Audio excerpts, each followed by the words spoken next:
Good evening, fellow second-weight division agents. It's Lihim, going to be your host for the Underground DLC tonight. Let's switch to the screens and do the obligatory paranoid sound check test. Let's unmute the PS4 remote play option. Alright, we see that coming in. Good. Let me close sound mixer. And let me mute the music just a little bit. Well, can't really mute it a little bit. It's either you're turning it down or muting it. Alright, I do see the headphones reacting to the ambient background noise of the Division. Let me fire up a menu. That makes a little bit of a sharper sound, just to be sure. Yeah. Yeah, it's react. Okay, so sound checks out of the way. I suppose I could leave it going for a little bit. We'll see what happens. 1%'s not too bad. But then again, I kind of have to make a decision if I want to play my tunes or the Division tunes. I usually opt for the Division to play its own tunes. I actually did that with Warframe today, so let's see how that.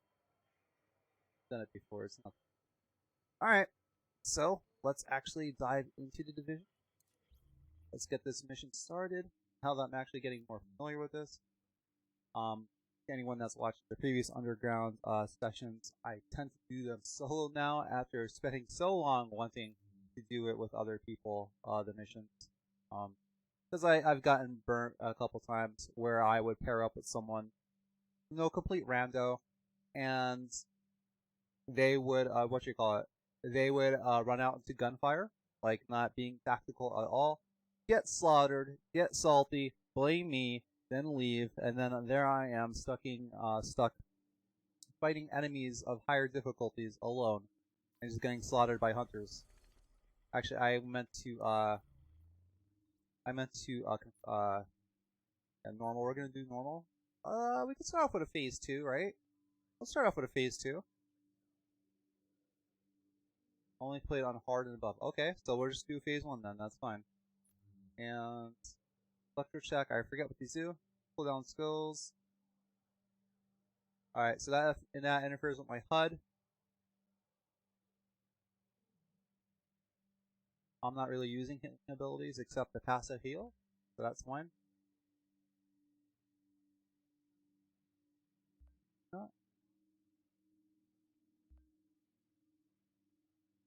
Yeah, I think that's as in depth with the directives as I want to get. That's okay. Alright. I'd rather get through one and come back and do another one than try to do a hard one that I'm not ready for and get slaughtered, which has happened quite a few times with the Division Underground DLC I have here, but I'm learning. And now let me just minimize OBS. Well, actually, I could get the quotes going. Let me, I have these quotes that come up, these game design quotes I put in here. Let me just get it ready. Fresh page, okay. Now let me make it visible. And oh yeah, I have to make this a separate window. I am almost ready to go here. Okay. Minimize OBS. Quote window is up. We are ready to rock. Now, in case you are new to the stream, why do I have these game design quotes? Why do I have them rotating in the bottom right hand portion of the screen? And there are a few reasons for this. Number one, it's hard for me, even though I'm doing the streaming thing, even though I'm taking it seriously, it's hard for me to break a 20+ year habit of shutting the F up when I game. When I watch a movie, when I play a game, I tend to just shut up. It's not against anyone, of course, but when I play a game, I'm there to experience the game for all it's worth. And it's hard for me to break that habit. And as you may know, being quiet unless I have shroud levels of gameplay, it's kind of a no-go. There's nothing really truly amazing going on with the Division or my gameplay or my skill. So, got to rely on the whole entertainment thing I'm providing, which is talking and interacting with the viewer's audience. Agent, I got a patrol missing in the tunnel system. Okay. There, I need you to bring them back out. Now I hope this sound is alright. It sounds like it's a little loud, so let me just turn it down a little bit. Open volume mixer. Where is the PS4 remote play? Alright, I'll just turn that down by half. Alright, that shouldn't be too bad. And that is that division music I was talking about. Yeah, so the quotes are to get me to keep talking about things that I'm passionate about, which is talking about game and game design. So that's not a reason number 1. Reason number 2 is you yourself, the viewer yourself, may follow other YouTubers that talk about game design principles too, right? And as much as I or you may admire someone like Skill Up, Racevec, Joseph Anderson, and many more, hell, even Yang Yi has some credible points from time to time, can't really use them as a source if you were to write a paper.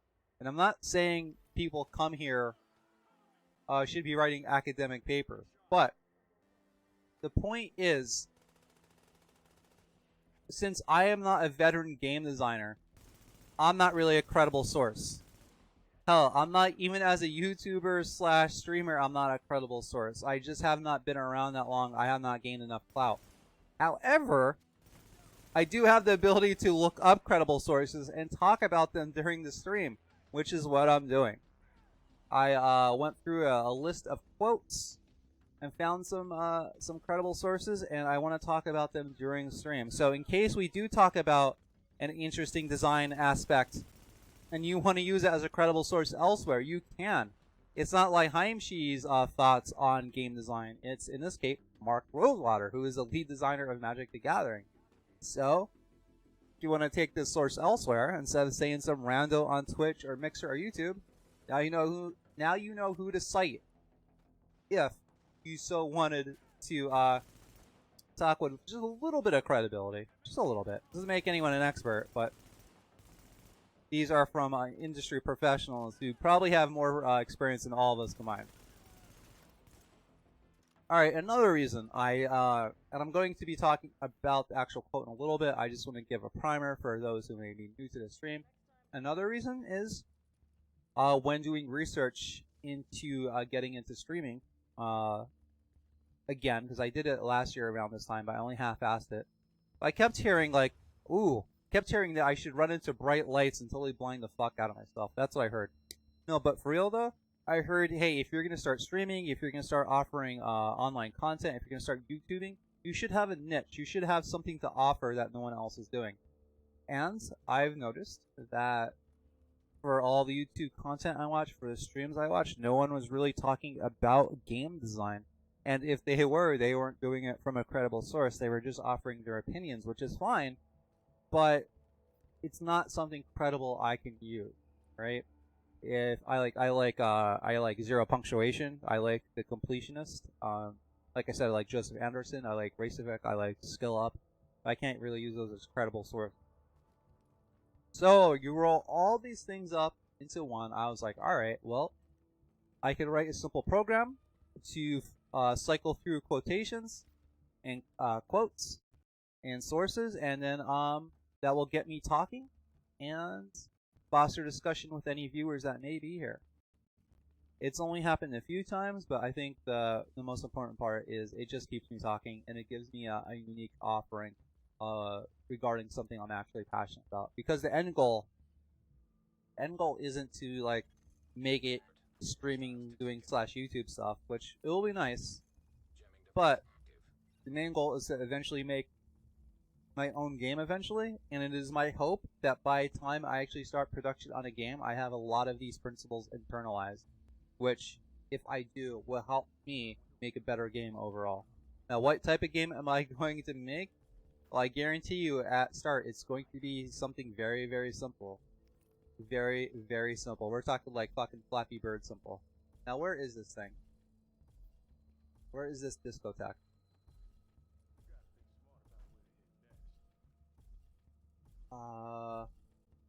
Where is this? Really, where is it? Alright. So with all that said, I could actually start talking about the quote from Mark Rosewater here. Now these cycle through every 10 minutes. I had it on 5 minutes originally, but I found they actually went too fast. If I actually started talking about them, especially with viewers, yeah, 5 minutes just was not enough. I'm just trying to locate this discotheque ability nullifier. before I start bringing hell down on these guys. Alright, so Mark Rosewater says, leave room for the player to explore. Okay. Now, in a game, with these principles, with these quotes, I like to try to talk about them. I try to unpack them a little bit, then I try to apply them directly to the game I'm playing, which is The Division. Now, in The Division, it could be a bit on the nose, which is not a bad thing at all, but we are set loose in a virus-ravaged Manhattan. So there's actually a literal room for us to explore. But I think what Mark Rosewater means here is whatever mechanics you come up with, like, leave room for the player to explore. Don't be so rigid in the mechanics that there's no room for the player to improvise, especially on the fly. Like, if a novel situation was to arise in gameplay, the player should have enough freedom within the game to actually, like I said, improvise and invent their own solutions to the problems they face. If it's too rigid, it's not as engaging. It's kind of like a stifling pattern. Trying to think, like, right now in the situation I'm in, there's lots of ways for me to approach and explore my way through this situation. As you saw, I had difficulty, I still am having difficulty finding this power neutralizer, this discotheque. So I'm kind of trying to do some recon around the area to see where it is before I really get locked deep into it. But it looks like I'm going to actually have to go down there to find out where exactly this is, because I can't actually physically locate it. I have an idea it's down there, but I'm not really sure. So let me just go down there. Let me take a risk here. Oh, no, that's not what I want to do.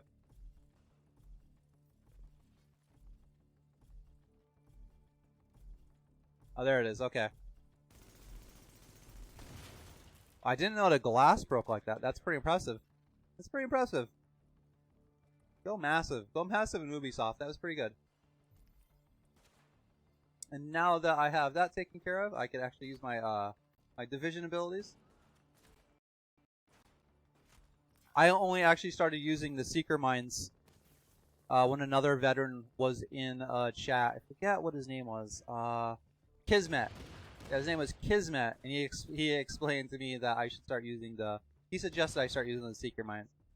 So I started, and I've been using them since. Yeah, this is a lot more enjoyable on normal, man. Now, unlike Warframe, where I really try to push myself into challenging situations, not so much with the Division, because the game itself tends to be pretty challenging, so I don't really need to seek out really challenging situations. Now, depending on how much time you spent with the game, your mileage may vary. Now, look at that. We got a new quote already. And I wasn't even really done talking about that, but hey. So, what is the new quote? It is by Jesse Shell, and just so you, in case you're wondering, one of the big reasons I thought of this game quote cycle through idea is because of Jesse Shell's book. What is it? A book of game design? Art of Game Design, a book of lenses, where he has like 101 lenses that if you're making a game, it's basically 101 set of questions that a game designer should ask themselves about their game. And the hope is that by filtering your game design through these lenses, you make a better game overall. Now, I've altered the verbiage a little bit to apply to the stream that I'm doing right now, or the streams, I should say. But the message is roughly, well, not roughly, it is pretty much the same. It's just like I said. There's a lot of verbiage referring to my game that I'm making, and I change it to like this game or a game, you know, so it can apply to whatever game I'm playing. Because I'm certainly not making games right now, that's for sure. Anyways, what is the quote in question by Mr. Shell? What actually is he talking about? Well, Lens 2, surprise. What will surprise players when they play this game? Does the story, game, rules, artwork, or technology in this game have surprises? Do the rules give players ways to surprise themselves? Okay, first question. What will surprise players when they play this game? Now, I do not know what surprises Ubisoft and Massive intended for the player to come across. Like, ooh, surprise, right? I don't have access to that information. Maybe they revealed it in previous state of the games or various advertising material or whatever. I came into this game pretty late, so I don't really have an idea of what surprises they intended. But I can take a guess, which is what I'm going to do. Alright, number one, I was surprised, and I continue to be surprised by the staggering amount of environmental detail and storytelling that goes on in this game, to a collection of just so many little stories that makes me wonder what happened in this location before I arrived here. Now, it's a little bit different when I'm looking at situations like this where it's random garbage, but even that, the amount of detail that goes into that and work, it's amazing. I was really surprised by that. I did not expect that. Also, when I played, I knew what the DarkZone was, right? I heard about it in reviews and whatnot, but I was actually really surprised when I actually went into it for the first time a couple weeks ago, like how fun it was. Even though I'm not that great, like at aiming and positioning, just like running and trying to remain hidden, I loved it. It was great. I play PUBG sometimes, and I am that guy that'll hide in a closet for like 20 minutes, you know?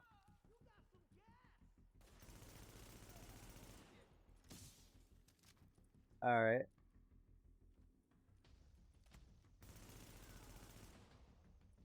Yeah, this is much more enjoyable.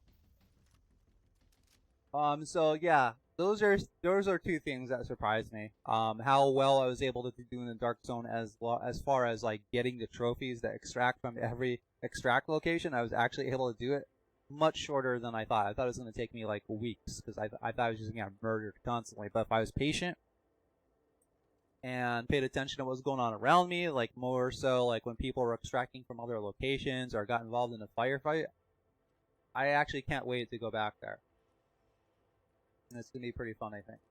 Alright, so now let me make sure, while I'm talking all this nonsense, let me make sure I'm not missing any intel drops. So I am working towards that trophy. And there's a lot of drops to get, so yeah. Alright, now where does this want me to go? Sometimes it's a little confusing where the game wants me to go. Alright, so follow the yellow diamond here. Better not have me do a loop. Okay. There we go. Alright, second part of this lens. The second question in this lens. Does this story, game rules, artwork, or technology in this game have surprises? Yes. Yes. The story, not so much. You know, it's basically some fucked up people released a virus. Aaron, there's the... I guess a little surprise about the story is that there was a first wave of Division agents sent in, and most of them went rogue or got killed by Aaron Keener. I mean, that was a cool aspect, but was I surprised? No. Was there anything really about this story that surprised me? No, not really, except for the fact, like I was saying before, this is like Pipe City here. The amount of storytelling that is done through the environment. Like even this right here, like I really feel like I'm like underground New York City. This is intense. It really is. But yeah, story-wise, not so much. Game rules. The only rule surprises the game rules offered to me was how much was unexplained to me as a player. Like I'm still not really sure what the difference is between primary firepower and firearms and stamina and toughness. So I was surprised by the game in the sense that it seemed like so unnecessarily obfuscated and complex. So again, I don't think these are surprises Ubisoft wanted me to have.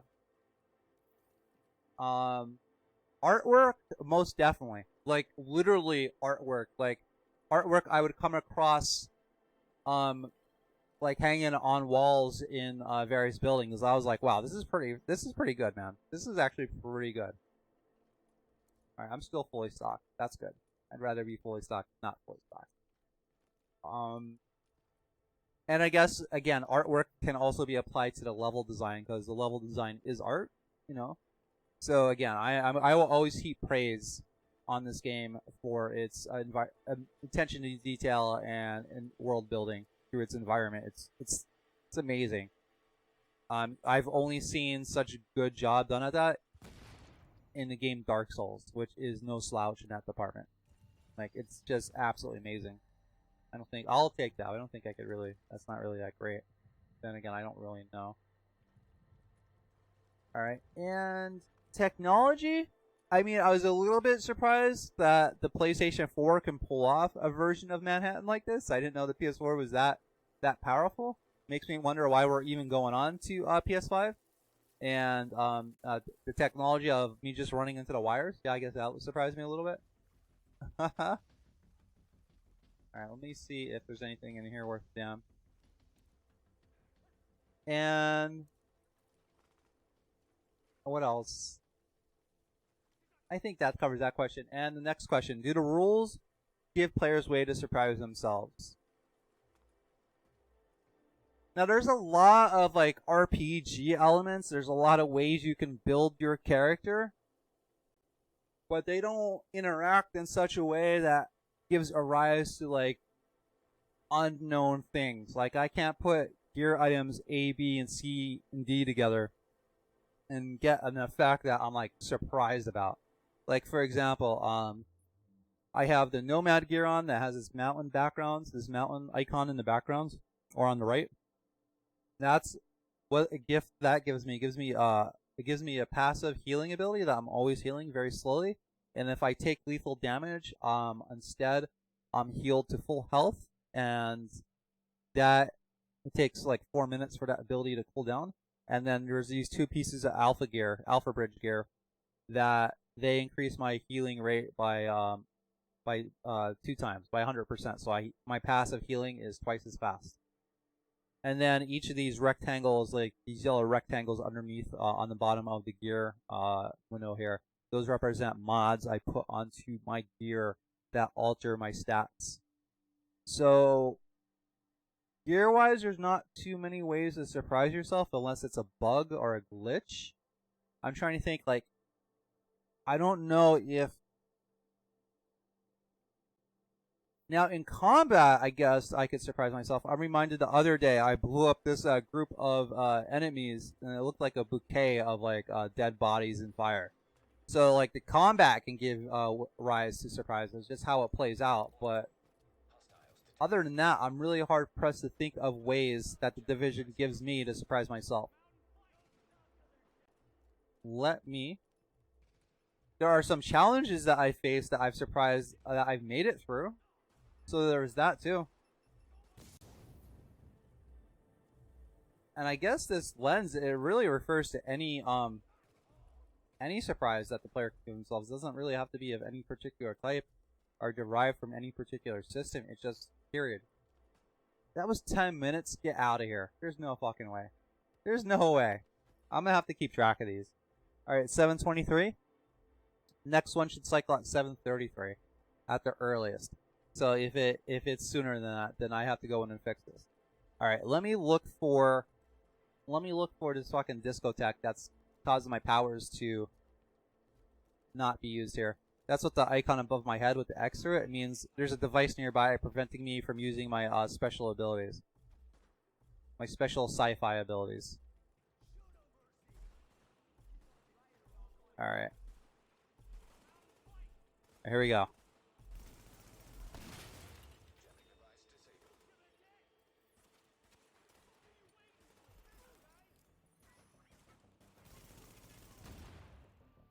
Oh yeah. Go get him, guys. Go get him. So much more fun when things aren't have a million hit points. So much more fun.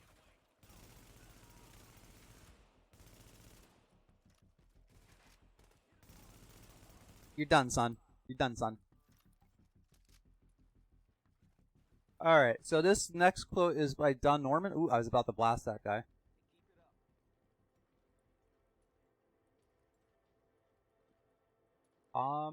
The problem with designs of most engineers is that they are too logical. We have to accept human behavior the way it is, not the way we wish it to be. Now, this, I mean, basically what this means is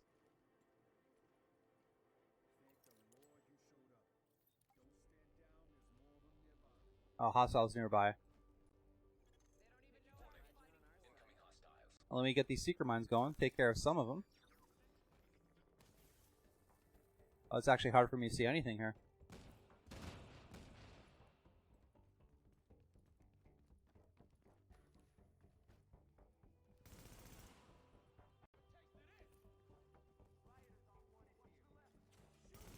Alright, so now the thing is, alright, what engineers are really smart people that design stuff, I think, I'm not going to say like most of them, or I really don't know how many, but when you're a really intelligent person, you got to understand like the ease of use you may have for using something or understanding or discovering something. That's not the norm, you know? That is not the norm.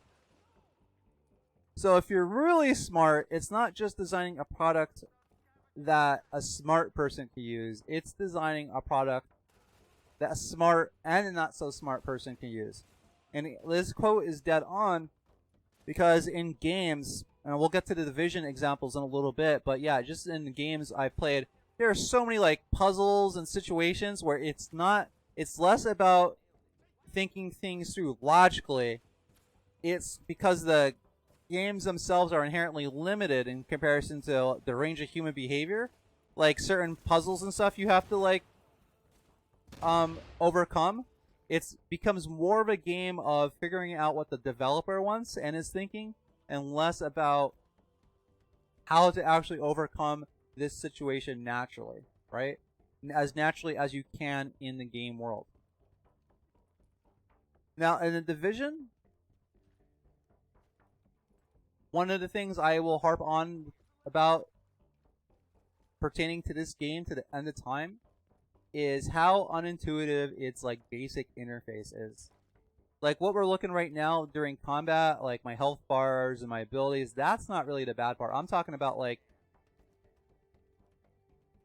alright, I'm talking about like when I open up the inventory screen, it's not really well explained what means what. Damn, where are these guys at?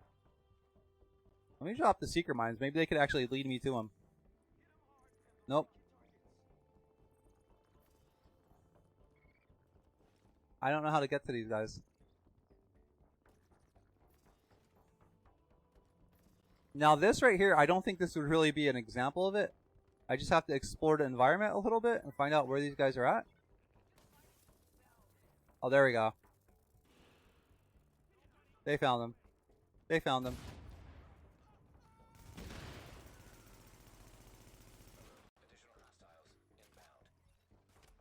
Oh, are you serious, man?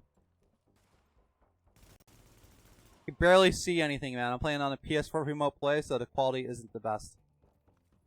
But let me get back to the JTF guy. Now that I've gone all the way out of my way to find these jokers hiding out here for whatever reason. Taking damage, okay. As long as you're not taking too much damage.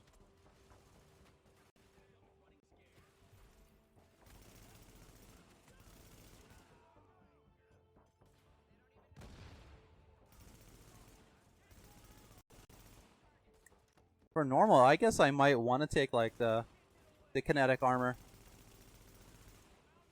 Doesn't seem like a bad idea to always be moving against these guys. Oh, as soon as I said that,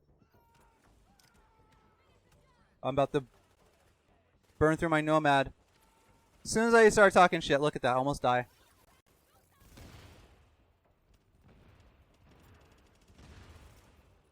Alright, there's a boss here. Alright, target still didn't really take that much damage, so let me move back over here. Kind of disappointed in myself that I got my nomad burnt through already. So early in the night. Please be classified? Nope. I actually sold a lot of my non-classified green pieces before the stream came on today. I still have to talk to this guy. Like, can you just tell me what you need to, like, at once? Do I really have to keep talking to you? JTF and I owe you one. Thanks for getting our people back. Alright, and I came across a piece of intel. So, doing good so far. Just a little embarrassing, my nomad got burnt through, that's all. I'll take that. I'll take a little bit of embarrassment over spending an hour and a half trying to get through a challenging mission on challenging difficulty only to get killed, sent all the way back to the beginning. I'll take a little bit of embarrassment.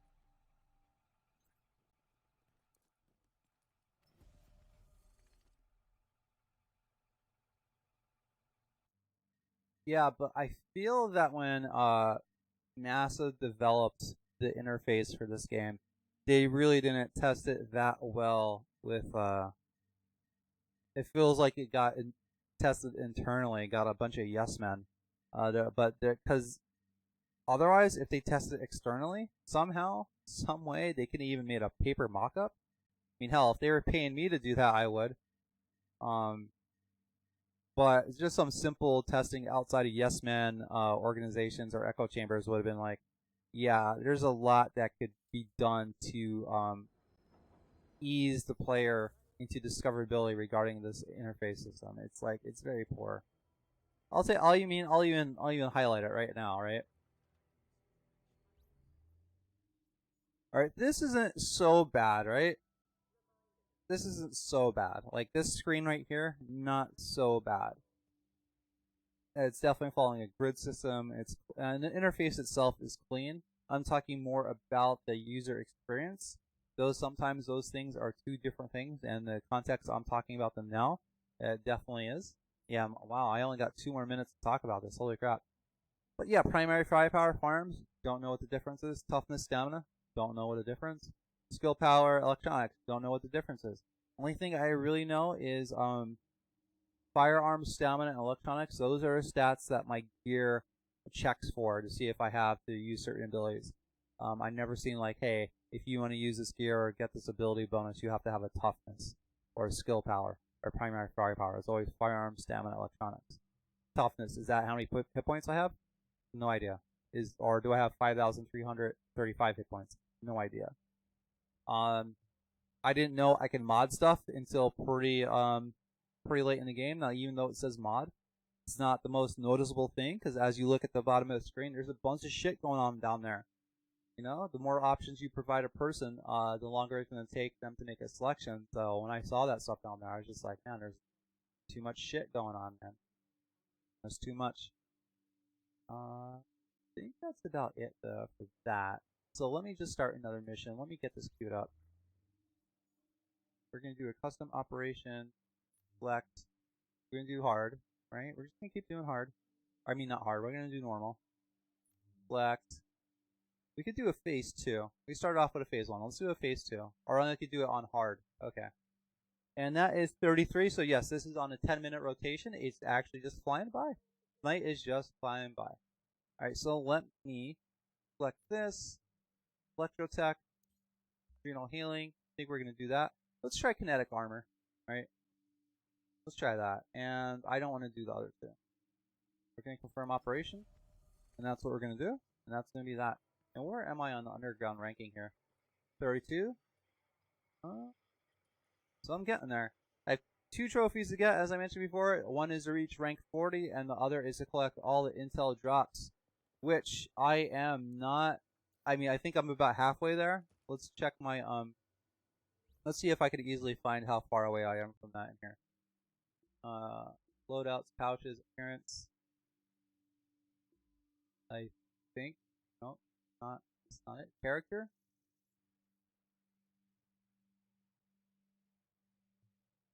Now, electronics, weapons.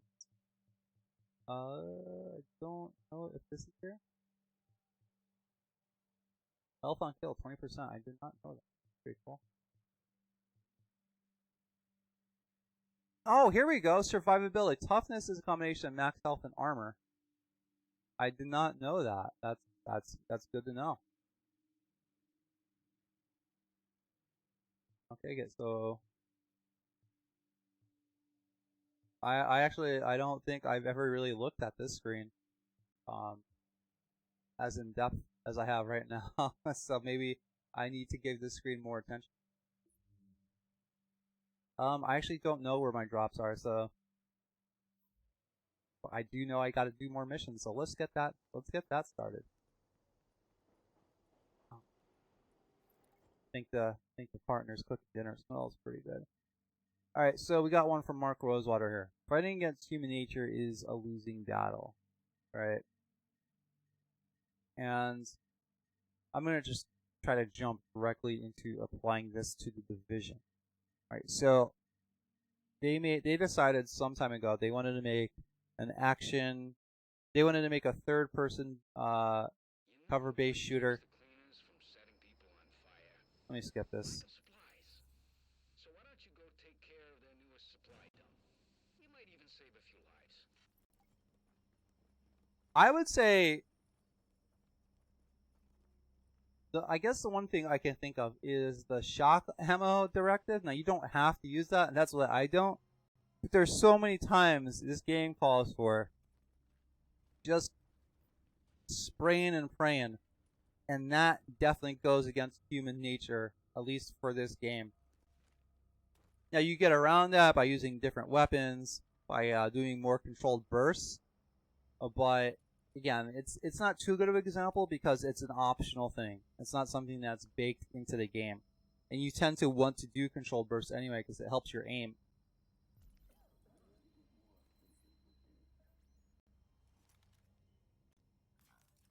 Yeah, let's get these guys. There aren't too many things that actually go against like human nature in this game, I don't think. Like there's not, aside from the interface, which I will harp on, like I said, to the end of time, the user experience rather. There's not too many examples I can think of where the design just really goes against what it should.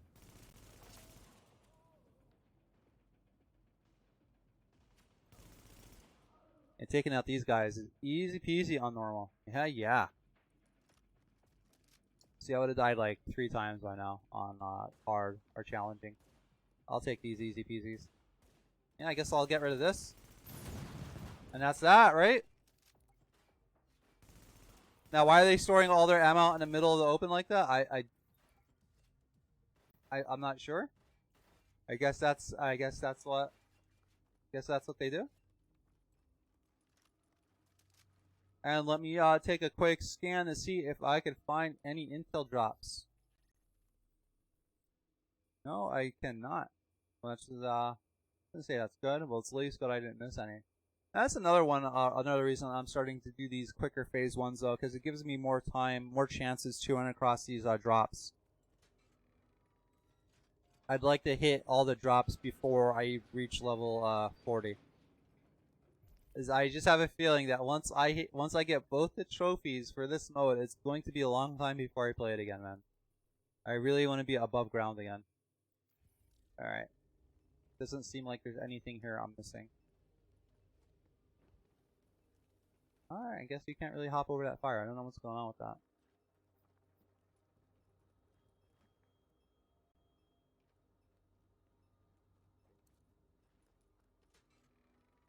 Alright.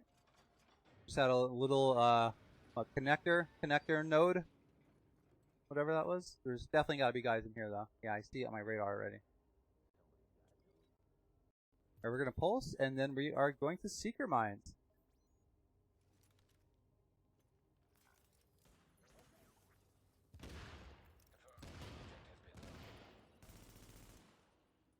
I guess now I'm really stretching my mind to think about what is something that goes against like what you're naturally inclined to do in this game. Now this is a looter shooter, right?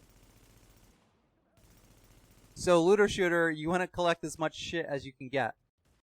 So it's a little bit strange that your inventory space is as limited as it is. Especially because in most games they don't even have the conceit that your character has a backpack to store all this shit. But a game that even narratively explains how your character could be carrying all this shit, your inventory space is a lot more limited than in similar games.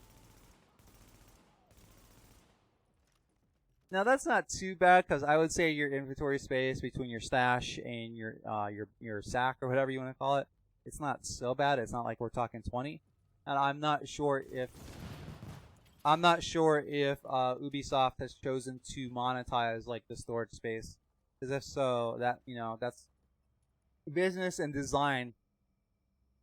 They often don't go hand in hand. Is this actually a bottle of water? Can I shoot this and water will come out? No, empty. I want to see if this will though. I want to see. Yep, it looks like it. Again, don't know why that's out in the middle of everything, but hey. I can't say with perfect accuracy what an underground district like this would look like. If a virus tore through it, I don't know. Alright, did not miss any intel here. Is there a second floor here though?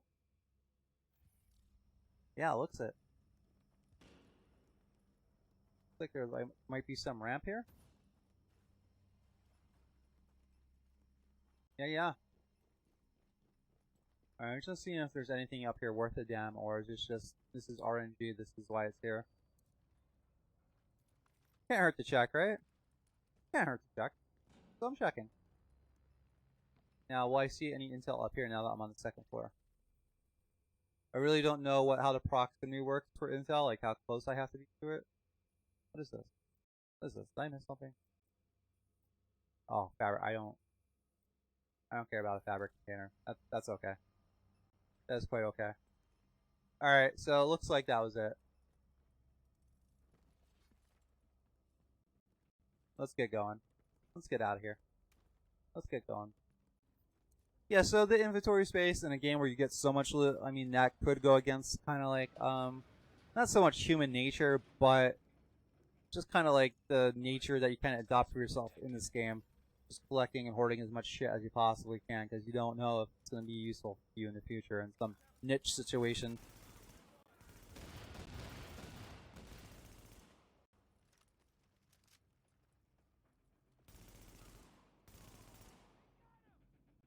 Now, on normal difficulty, these secret mines are devastating.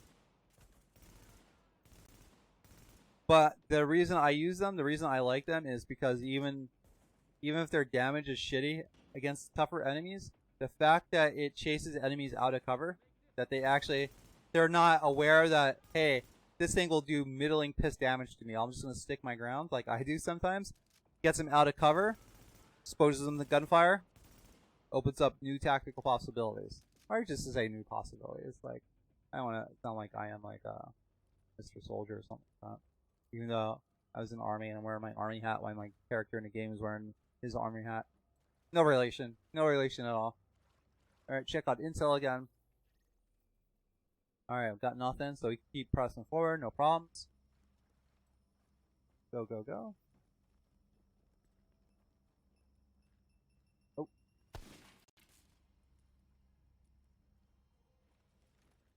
Hopefully I could, I'm just gonna blow this up, why not? Random ass alarm. Alright, looks like we got a new quote. Looks like we got a new quote. Let me read it. Tactically sneaking against the wall. This game needs a manual crouch button so fucking bad. So bad. Alright, this is from Don Norman. He says, "It is up to the designer to provide the appropriate information to make the product understandable and usable. Most important is the provision of a good conceptual model that guides the user when things go wrong." Now, this is something I had to kind of get used to while learning about design in school. Is if I fail to use something, my first response was to blame myself, like, hey, I'm stupid, I don't understand it, I just need to get good, and, I'll understand it. But no. I mean, that comes into place sometimes. I'm not going to ever, like, take all responsibility off the shoulders of the user, right? If you make a product and it has one button and it says on, and you have someone calling in to customer support like, how do I turn this on? Oh, okay. Ooh, we got another drop. Got another drop? Yeah.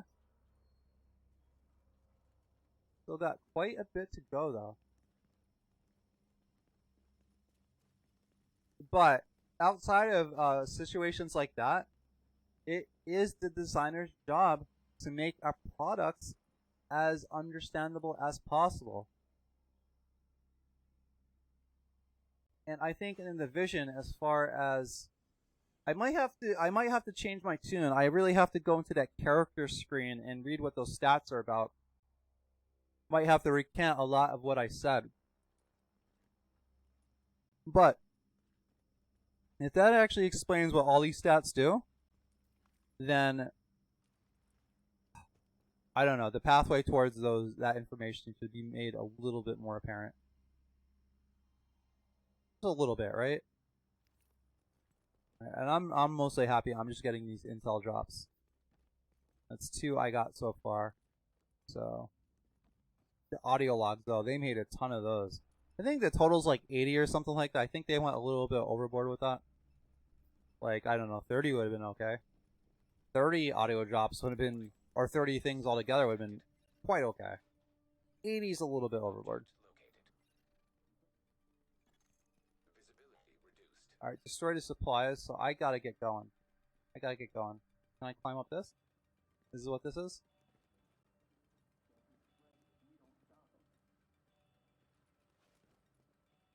Nope. Alright, where do I go? I don't got a lot of time. Where do I go? I don't want to fail this. Oh, we got a ladder.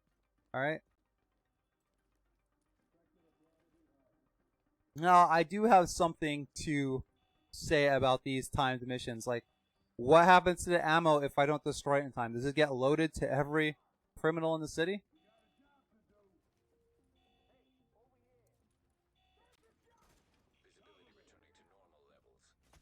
Alright. Let me throw this shit out.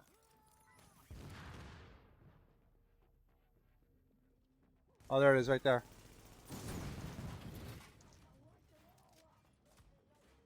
Alright, I got to take care of this guy behind me, first of all.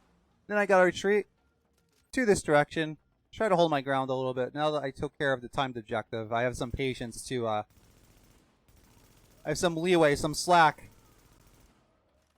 to actually hold my ground. Crew Manager Crawford, okay.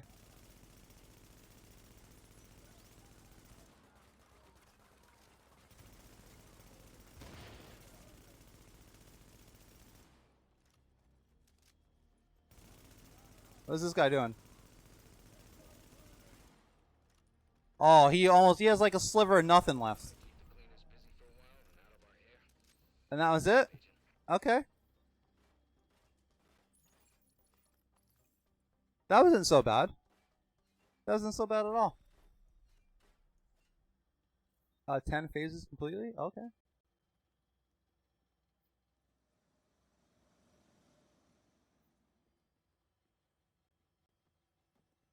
But yeah, there is what the designer envisions in their head how the product's going to be used, or in this case, how the division is going to be used and played and understood.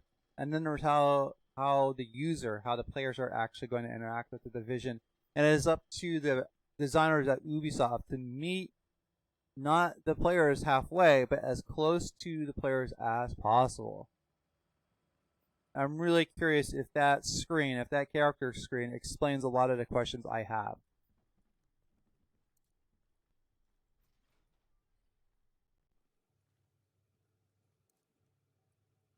Come on, search. And I'll loot all. Why not? Loot all.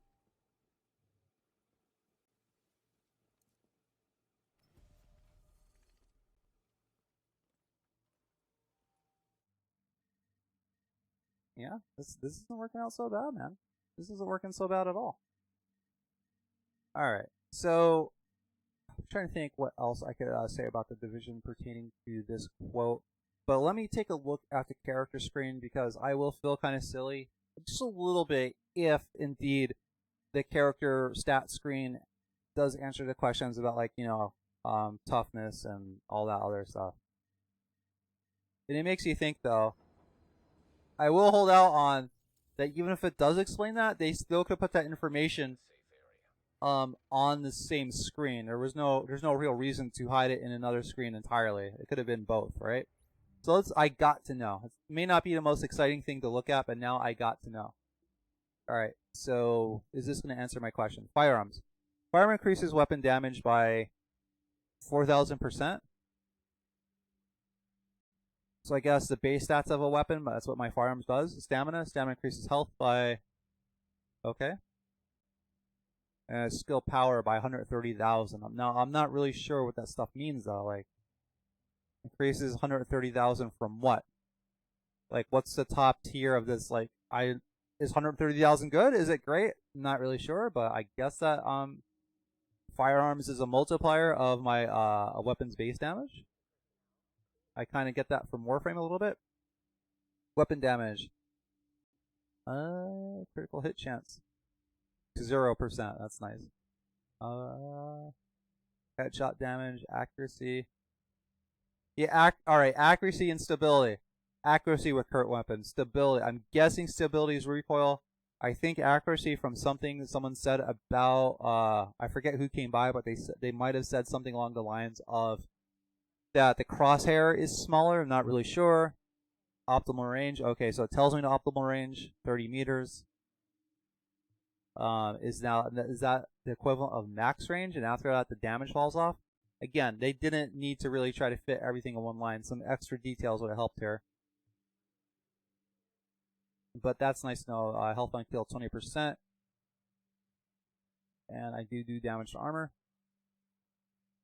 I think that has to do with suppression, not really sure. Alright, survivability, toughness. Toughness is a combination of max health and armor. Okay, I finally have a question for that.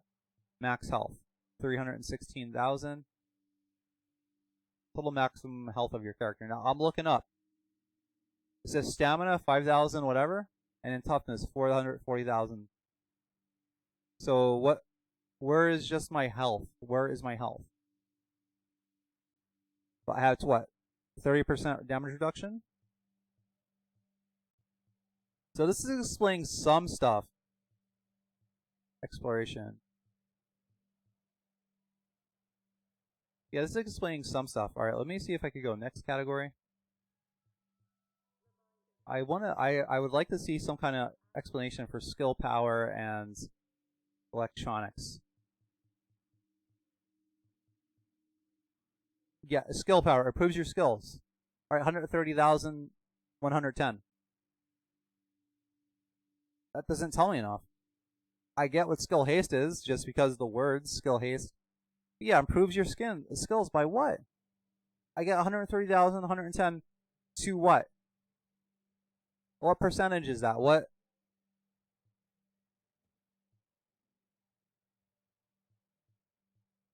Alright, so yeah. I don't have to recant everything I said, just some of the stuff some of it. Some of the stuff. And I guess this is the thing I was looking for. Expansions. So I still gotta get like fucking 33 audio journals and 12 Urbex albums? Like, they went a little bit overboard with their drops in this, but I mean, I guess it keeps you busy, right? I guess it keeps you busy. Alright, so we're gonna just do a custom operation. We're gonna go normal. I'm liking normal. We are going electrotech, adrenal healing, and kinetic armor. That seems to be what I like to do. Do not like having my ammo. Actually, hold on a second. Since these enemies are so weak, I know I got my stuff burnt through. I might actually be able to get away with the limited ammo. Let me go back. Let me go. Phase 1 operation. You know, let's try all 5. Let's try all 5. Confirm operation. Alright. Yeah, let's try all 5 and see if the drops like noticeably improve. Now, I know those directives are supposed to increase like the drop percentage of the shit I get, but I don't know by how much. Again, that is something that is poorly explained to me or shown to me. Now, if there's someone that may be watching that knows, you know, the increase in drop rates, that'd be great to know, but I don't know. I think I just read somewhere like, hey, the more directives you put onto your mission, the more chance you have of getting good drops. But what is that chance? No idea. No idea at all. Yeah, I'm definitely skipping this. All right, I'm over it. I'm over to train traveling slowly down the tracks into the underground. Into the underground. All right. Let me see if I could see any intel. I'm really trying to be more on top of that. I really want to get that trophy. I don't want to hit level 40 and then I'm still like searching underground for fucking audio logs and stuff. You know what I mean? Like I just want to get it done. That means, well, I have like about 50 pieces of intel to get, so that means I have to do at least 50 more underground missions. There's no way around it. There's one. We get an audio log. Those are at least interesting. Let's listen to it.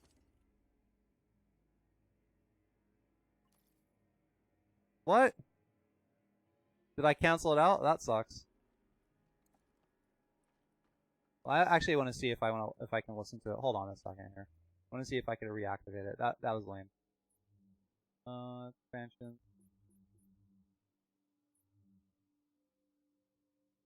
Known speaker.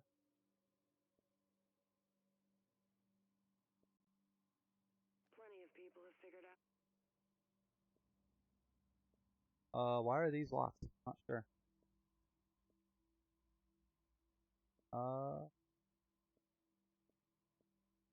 Cleaner journals? So I don't know what I just got.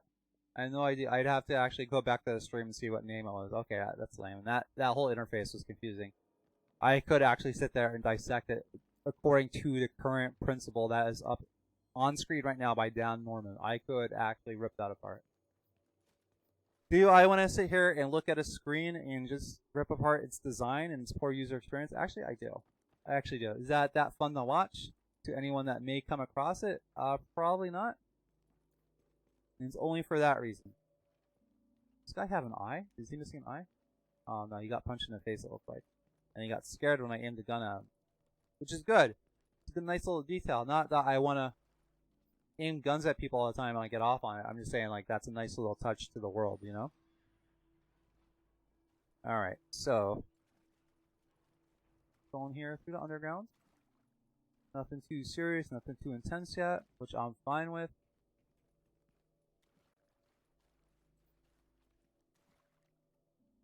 I'm really so tempted to go back and look at that screen, and I think I will.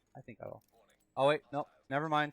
Never mind. The enemies heard that I want to tear apart the user experience and interface on the intel screen, and they just spawned into being. That's literally what happened. They've just heard enough. They've had enough. They're not taking it anymore. Now, what would be great? Not only if this game had a manual crouch button, but like its stealth system was more refined, because how did he always know where I'm at? Like, I threw secret mines at him, and I forgot I had that directive on, so let me not get killed here.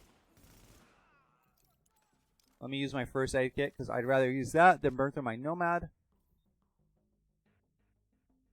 But how do they know where I'm at once I launch secret mines at them? Like, if I'm on patrol or doing something nefarious underground here, and a secret mine rolls up on me, that doesn't mean I know where the person is that launched on me. I'm going to have no idea. If anything, I'm going to have less idea. You know why? Because I just got hit with a secret mine, and it blew up in my face. So I'm going to be even more disoriented and more clueless than I was before. Yeah, I mean, it might make the game too easy, but I don't know, man. I have a little bit of a problem with that. Now here's some stealth. He still thinks I'm over there, so that's good. So, see what happens here. Wow. I had to jump on that guy, and I missed him about 50 times. Anyone who comes to this stream is not coming here for high-level gameplay. Let's get that out of the way. You will not see high-level gameplay at this stream. Well, occasionally. Very occasionally. Minorly proud of myself. I forget what underground session is. But a party member left when we were fighting 2 hunters, and I was able to take them on by myself. Now, did it take a long time? Hell yes. But was I able to do it? Also, another hell yes. Only time I was able to do that, though. I'm gonna go right into this guy. Right into his grill.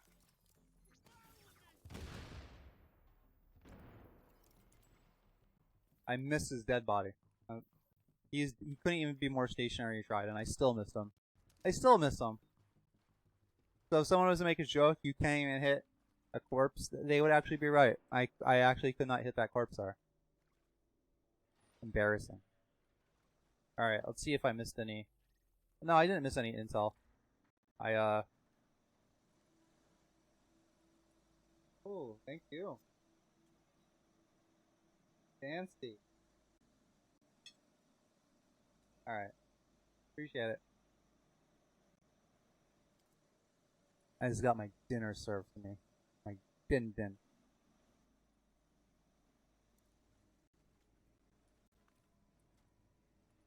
And just so anyone that may be watching is curious, we do take turns making dinner. I'm not just telling her to make dinner and she brings it to me. But he's being supportive of my streaming efforts, so that's how it goes. And it's also I only stream 4 days a week. I spend the other nights just focused on like family and relationship stuff, you know? That smells so good though. That smells so good.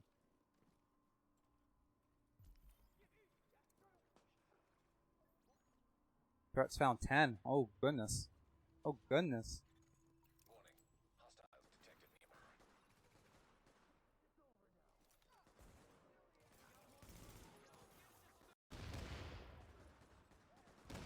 Think I can flank these guys a little bit. I just gotta be aware that I have that shock ammo directive on. I do like there's an attempt to explain the directives like in story. Tsukage on YouTube, hello. Lihim, she has mad skills. Oh, I doubt that. Would 100% win a 1v1. I don't know about that, buddy. I don't know about that. How long you been lurking there, Tsukage? How long you been lurking? Oh, look at this guy shooting at me.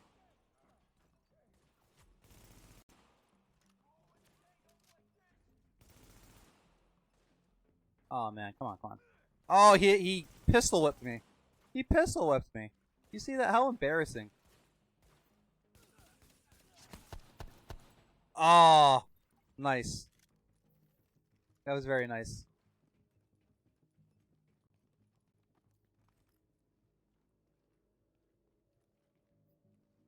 Let me get what's in this assault pack here.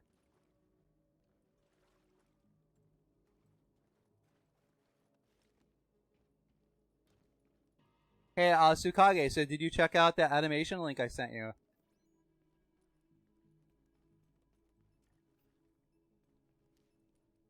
Curious if I'm not saying it's going to be your style or like your aesthetic. I'm just more I like it. It does suit my style to some extent, but just the technical expertise on display is mostly what I was hoping to take a look at. Like the actual technical skill on display. Alright, I guess I'm going back here. Guess I'm going back.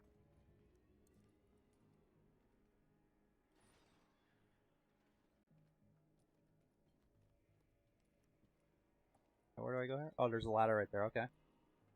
Almost didn't see it. Restock, why not? Don't know why there's a big box of ammo laying down here, but whatever. I'm gonna take it. Alright, Tsukage says, I just got here. Oh, by the way, saw that animation you linked, and have to say I'm not a fan of the art style, but the motion was pretty fluid. Yeah.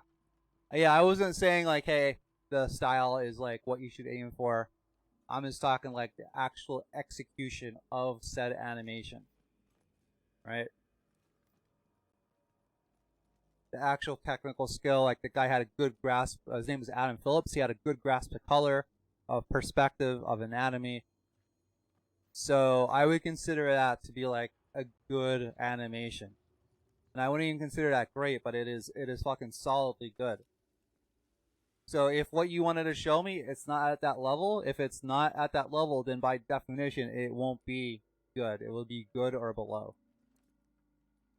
And that's just how I roll, man. Like I said, I'm saying things to you that I needed to hear growing up.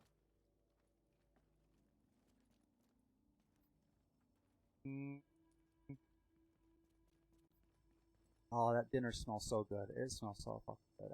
Like that's all I'm thinking about is pork chops. It's finished right now.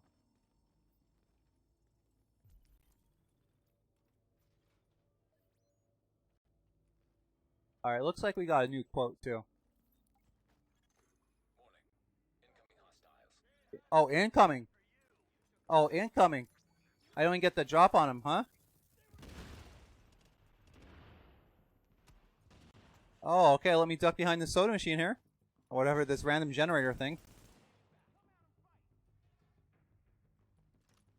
Oh, how nasty. Yeah, but you got a new quote too, to read by Don Norman. Let me get to that in a little bit.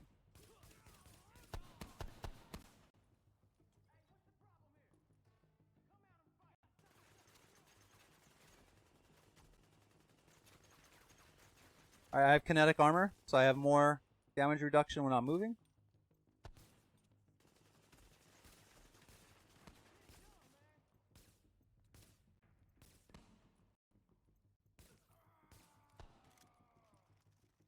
Alright, Tsukage also says from YouTube, the animation I want to show you is pretty short. I'm trying to get sound effects, but it's proving to be difficult.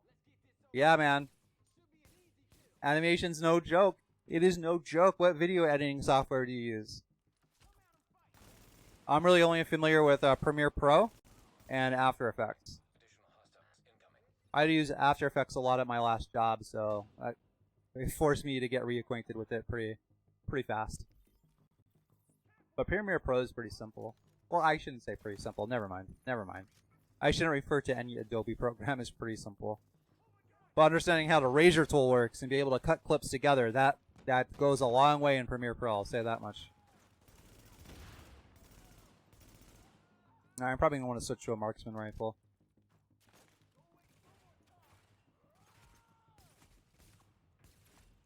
Oh, shit. Okay.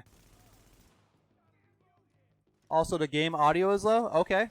I thought it was too loud and I actually turned it down. So I will turn it back up. No problem, dude. Thanks for letting me know. As soon as I get a breather here. I got the game volume, I got dinner waiting for me, got these guys shooting at me. A lot of stuff coming at me from all sides right now. But yeah, I will get to it.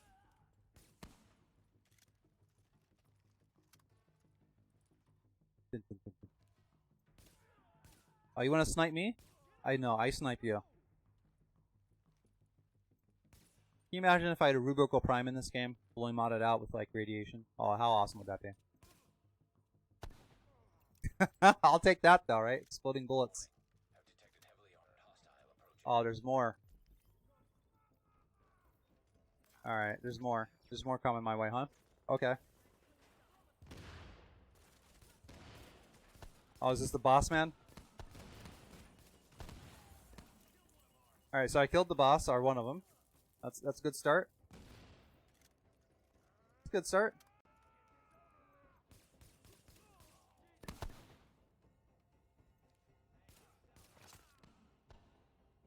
Alright, not doing so bad.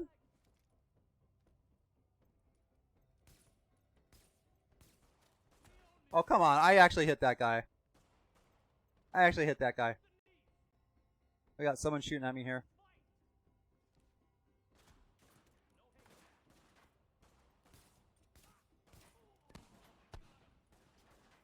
Tsukage says he used open tunes on Audacity. And I'm out of ammo, because I picked that directive where I have little ammo. That's okay. I'm not hurting like I am in hard difficulty. I still have plenty of ammo for this amount of health.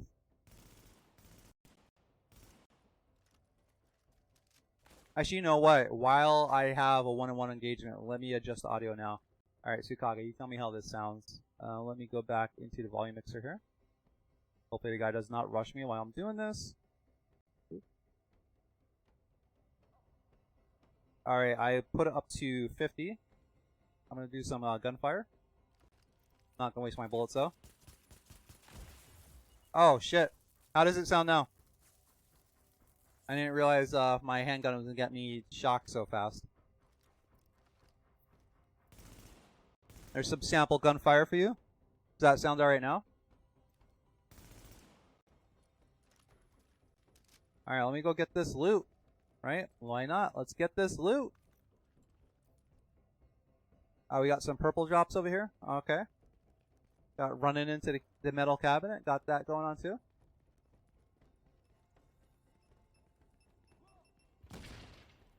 Did not get hit by the explosion. Nice.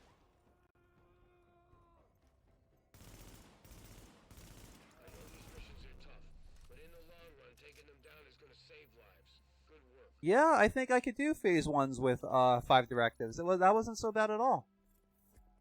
That wasn't so bad at all. Yeah.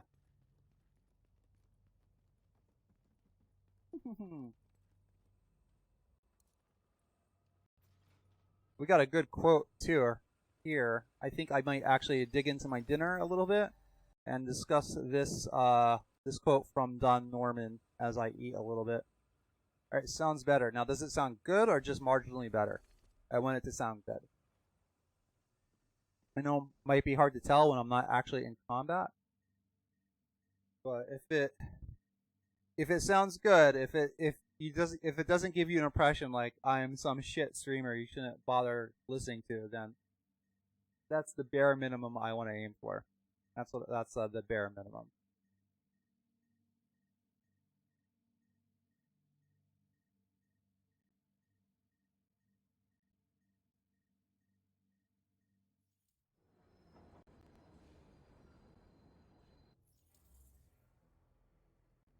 All right, let me. Now the thing is, I still have not figured out how to synchronize the quotes between the different screens on OBS, because what these quote pages actually are, they're browser sources displayed within OBS, and every browser instance, well, every browser display on a different scene, it's its own instance. So we're talking about Don Norman quote right now. 2 of the most important characteristics. When I go to chat, it should be something else. Yeah, see, it's something completely different. Alright, so while I'm chatting with you, Tsukage, while I'm chatting, I'm going to eat a little bit because I cannot take this delicious dinner being right next to me and me not eating it. All fancy looking too. She put bacon bits on it. Mmm. Hey, did I ask you before, do you watch Game of Thrones?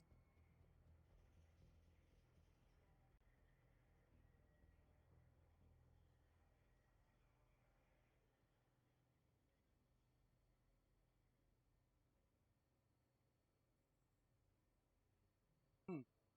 I'm sure I got like sauce over my face.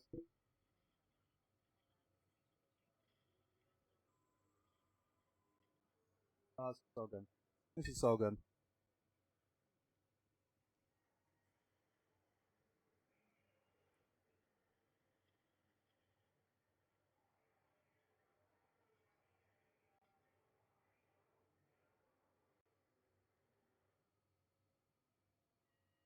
Oh, so good.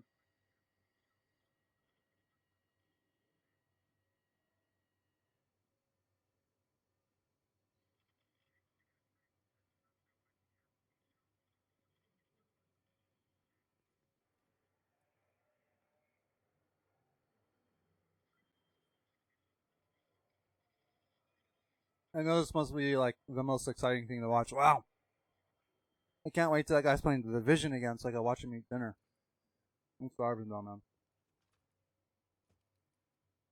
I usually make dinner um before I come on at 7, but my girlfriend had stuff to do and she got home late, so I didn't want to like make dinner and it's cold by the time she got home, so this is why this is happening.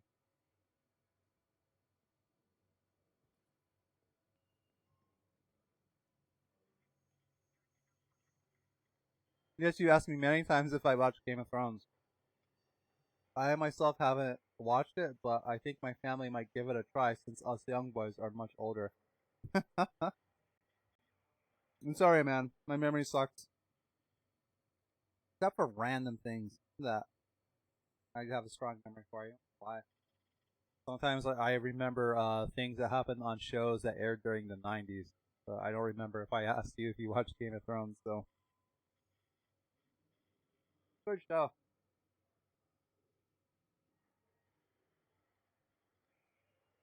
Have you ever heard of the term plot armor?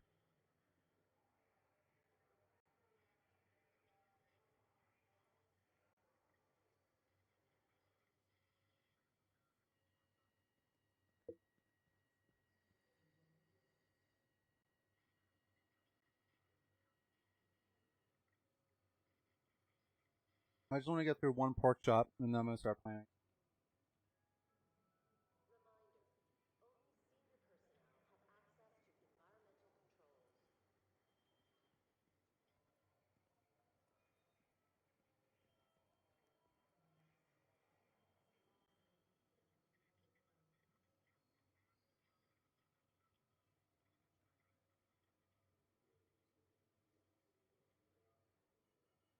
Well, the basic concept is like there are some characters that are so important to the story they cannot be killed off, or nothing really drastic can happen to them, because if it does, like the momentum of the show like come to a screeching halt.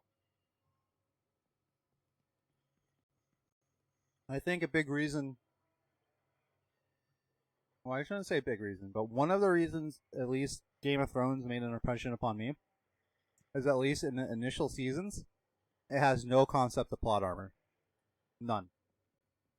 There's like no one is safe from any events that would happen in the show. It's like the first major show I've seen that has done that. I've seen it done in manga, I've seen it done in comics and anime a lot before, but not like a big budget American television show. There's always some amount of plot armor because there's so much money changing hands to make the episodes, and then for like a central opponent just to be taken, or central aspect or component just to be taken out, even though it'd be realistic. You know, you got to answer to marketing teams that like marketed a certain character to be in the show, and now they're dead. Like the Game of Thrones, like at least for the first few seasons, there is no concept of plot armor, and it is fucking lovely. On top of that, I think it's a well written show, definitely well executed.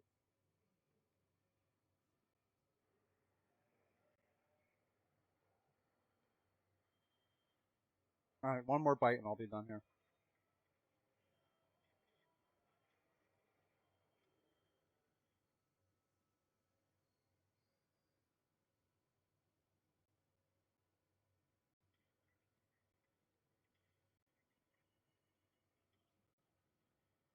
Wait, there's more to eat, but I got shit to do.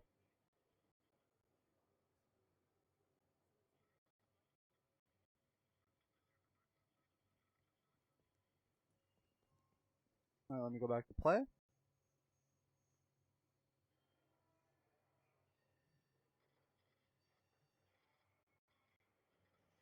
And minimize OBS. And I think we're good to go.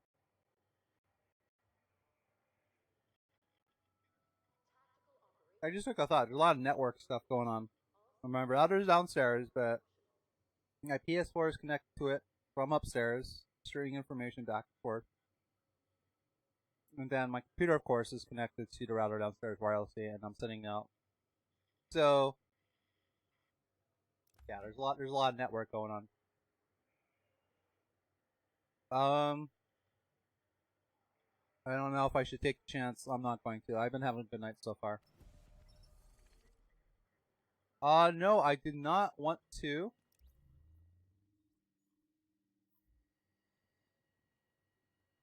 I actually did not mean to join this guy. Alright, well, we'll see how it goes. We'll see how it goes. I was going to continue on, but let this little mistake hopefully lead into some serendipity here. Excuse me.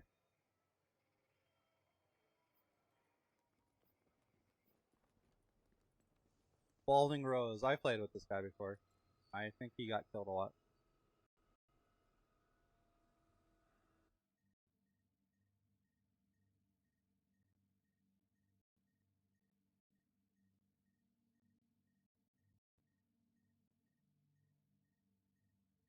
I feel like I'm refilling my real life HP. It's a bit draining to sit here and talk for hours at a time. I'm not necessarily saying this is the worst thing, because it's not. I've had jobs where my hands have been blistered and my back's been sore. Army was pretty tough. I'm just trying to say, like, it's more tiring than I thought it would be. No wonder I half-assed this last year. Agent, I'm getting word the LMB's in pursuit of our people in the tunnels. Go get them out. Alright, let me get a handle of what's going on before I start reading from the quotes here.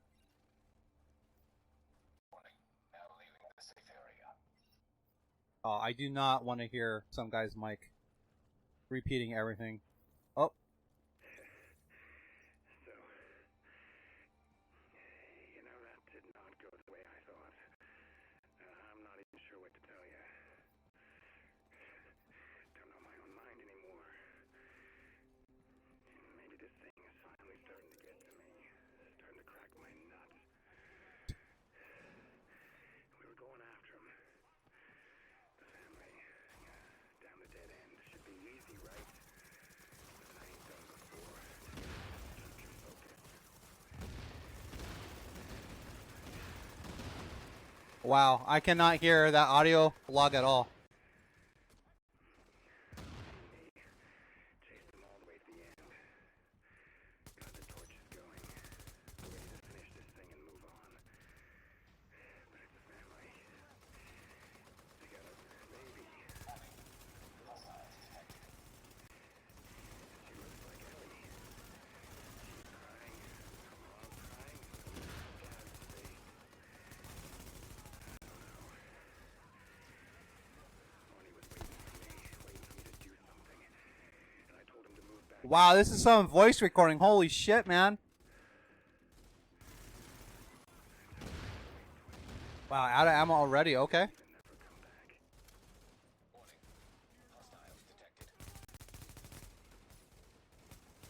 Alright.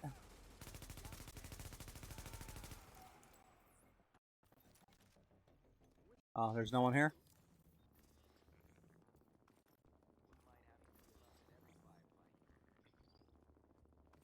At least I got some ammo, huh? Wow, that was like the most drawn out voice log, audio log over like a combat situation that is not reciprocated to actually hear it. Like, damn. I usually like to listen to them because they're pretty well voice acted, but not that time. Oh, okay. I guess I don't gotta worry about intel if I just picked up one.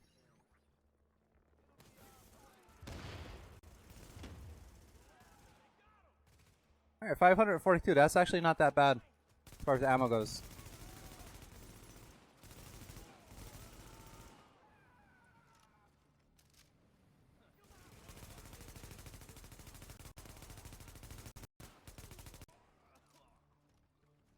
Alright. Not going so bad.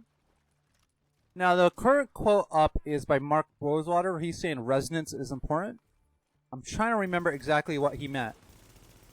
Because he has another quote I have on here where it says piggybacking is important. That's basically using knowledge or information that a potential player may have about a given thing, using that to your advantage. So if you're making like something concerning vampires, most people that come to play the game will have a pre-existing knowledge of what vampires are supposed to be, and you could use that to your knowledge. I keep forgetting to look at who has their fucking their mic not muted.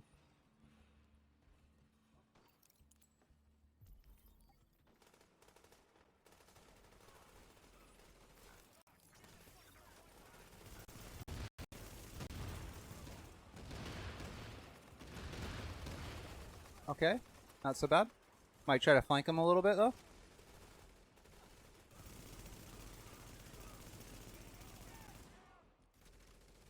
Thank God they don't have that shock ammo on.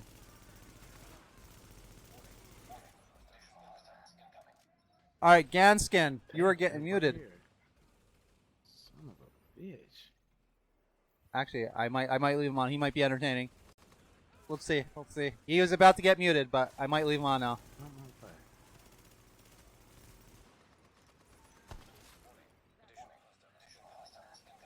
Not sure. Maybe not.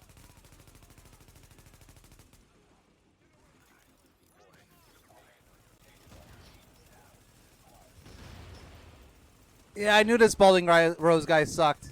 I knew it.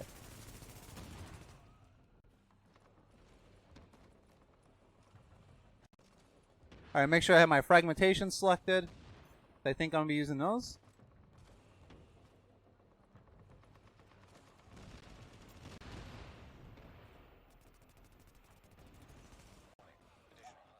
Oh, of course there's additional hostiles.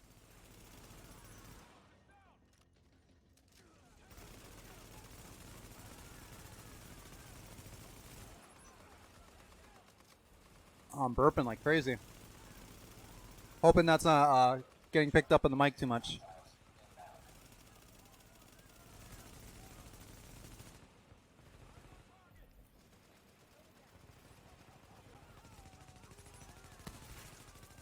Oh, out of ammo. Okay. That's okay. Alright, where's this guy going? To the grave. To the grave. Oh shit. Okay. Let me get out of there. That was almost death time USA.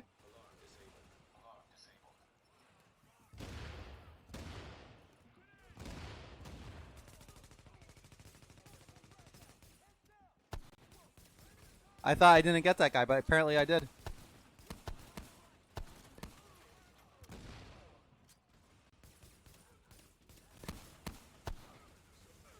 Oh, that does stun him a little bit, looks like. I know fucking getting a exploding bullet fired into me, that would distract me a little bit. I don't know. Don't know about you, Sakage. I don't think I can face tank those.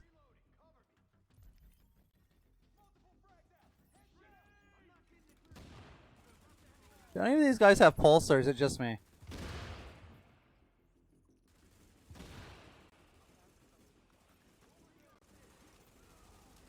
Alright, 457. Okay, nice.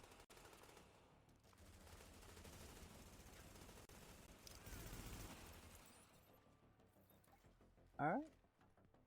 Not so bad. Yeah, I played with this balding rose guy before, man. He was the first one to go down last time, too. So yeah, I'm actually going to have to watch that presentation by Mark Rosewater again to really clearly understand what he meant when he said resonance. I did watch the video, but just my recollection of it isn't too sharp at the moment. I do not want to assume. I might have to mute this guy though. I don't know. Let me Gangston. There we go. Hot micin'.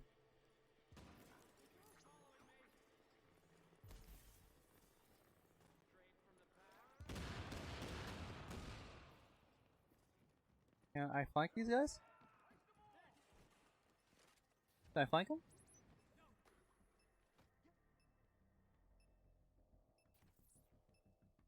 I throw it over there, right? Let me just run right past it. Alright, Tsukage on YouTube says, with the amount of stupid things I've been able to get away with in video games, I can tank anything. Oh, looks like he's almost dead though. Oh, I was about to fire into a wall. Not gonna help anybody. What the hell? What? What? What? I took cover and went down to the bottom floor. That was weird. Hope you saw that. That was very weird. Fuck you. Get here a little sooner. Why didn't you do anything? JTF ass. The nerve. The nerve of these people. Ooh. We got a discotheque. Where's it coming from? Oh, I see it right now.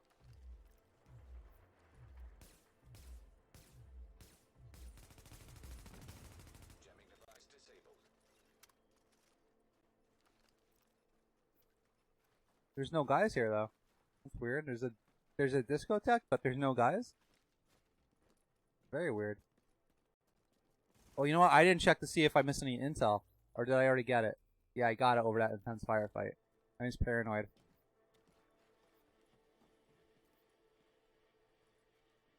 Alright, looks like we're going down. Downtown, downtown. Downtown, downtown. Tsukage, I could definitely see some Warframes player thinking that way, especially with their chroma. I think that's why they get, one of the reasons they get so upset when trying Conclave. They're so used to being overpowered nonsense ninja gods, and then they go to Conclave and get fucking eviscerated. Wait, but I'm a total badass when I'm killing these dumb as fuck mobs. I don't understand why I'm not face tanking a Conclave player that, you know, has like, you know, 10,000 kills against other players on their account. I don't get it. I should be able to just face tank it. Now there's other issues with Conclave, don't get me wrong. I'm just trying to be funny.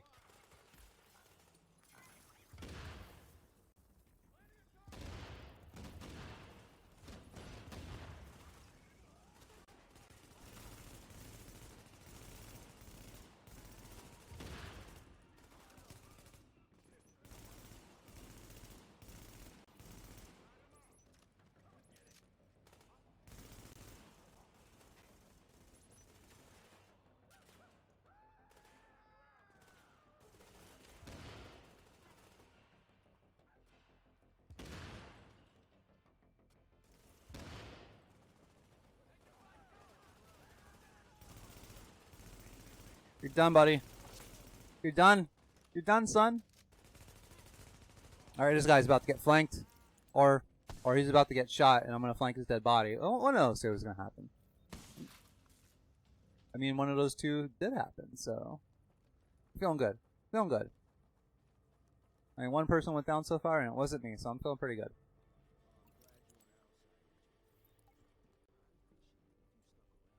Oh, we have to talk to this guy? So you can tell more hostiles are inbound.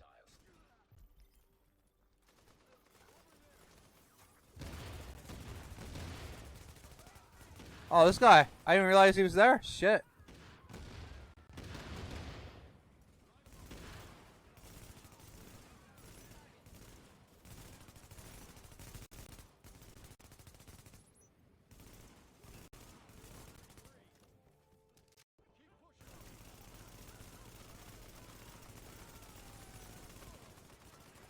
Alright, looks like I gotta move. Looks like I gotta move.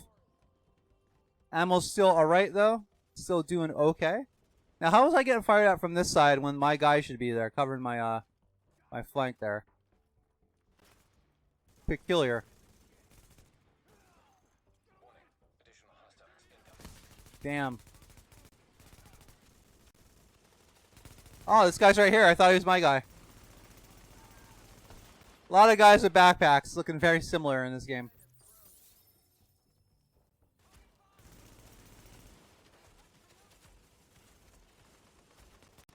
Alright, looks like I wasn't taking damage there for a second. I don't know what was going on there. Maybe I should have took advantage of it? I don't know.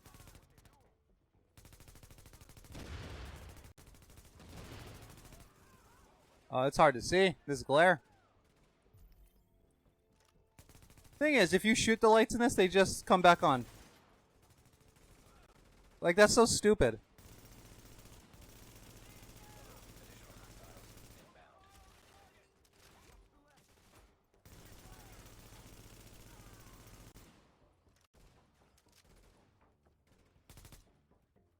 I'm gonna throw these grenades here.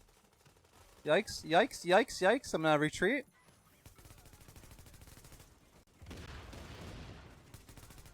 Oh, man. Okay. Let's get that heal going on.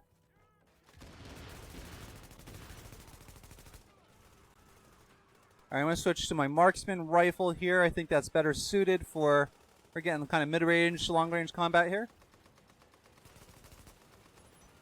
Do a pulse to get some more damage. I know where they're at. Alright, he's done. Alright, I can't get that guy. What about these guys over here? This guy for sure. Alright.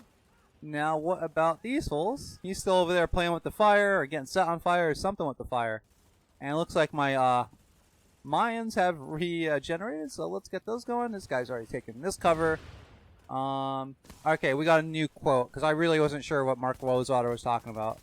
I did it, but I placed it that quote into the program, but not so much now.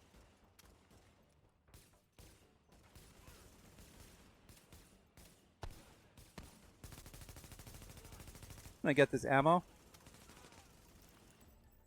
Classified, please.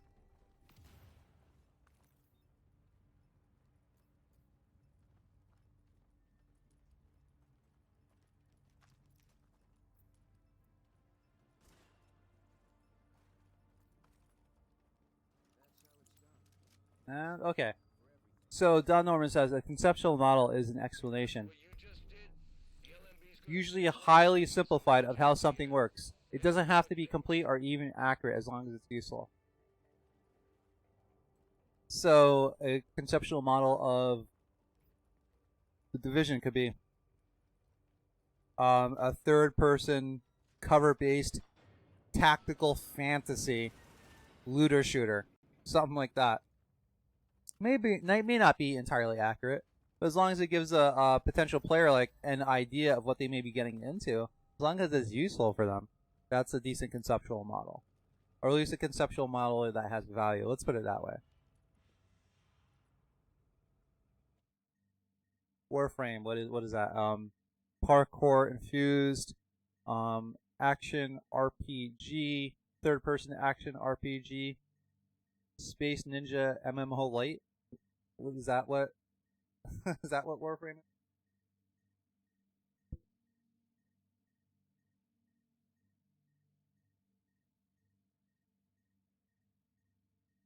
What would it be a conceptual model for American politics?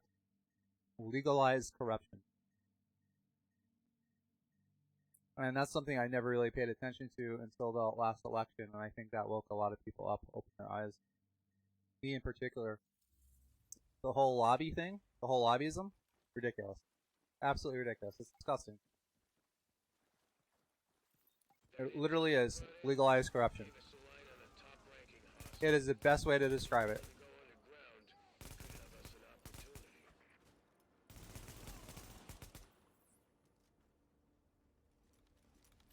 Double mines. They're going upstairs? Damn, okay. They're going places.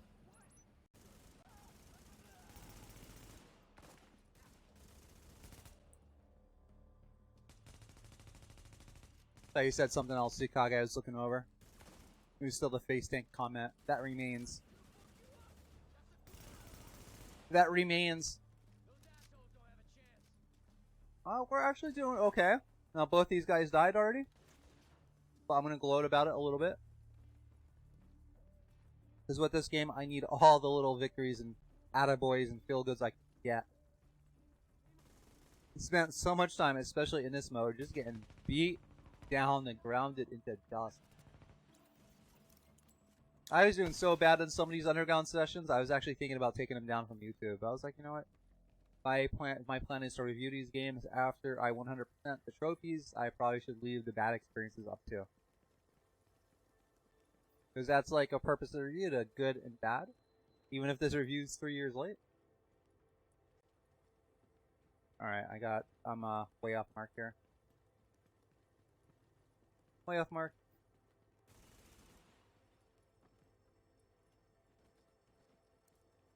Yeah, the reason I'm saying tactical fantasy is I was watching another streamer on Twitch the other day by the name of Zandy Pants.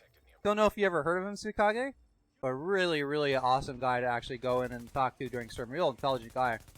And we were talking about Conclave and PvE and Warframe, and he brought up the Division and he called it a tactical fantasy, and I never even thought of putting those two concepts together, but he was right.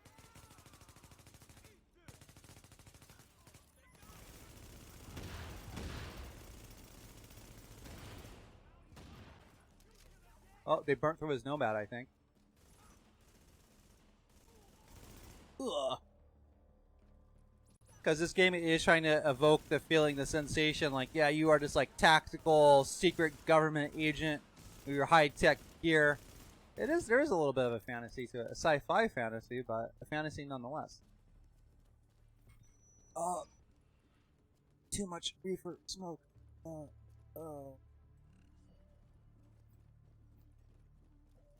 I want to make sure I didn't pass any intel. I don't know if we loaded the map here. think it might be too late though. Oh, there's one coming up. There's one coming up.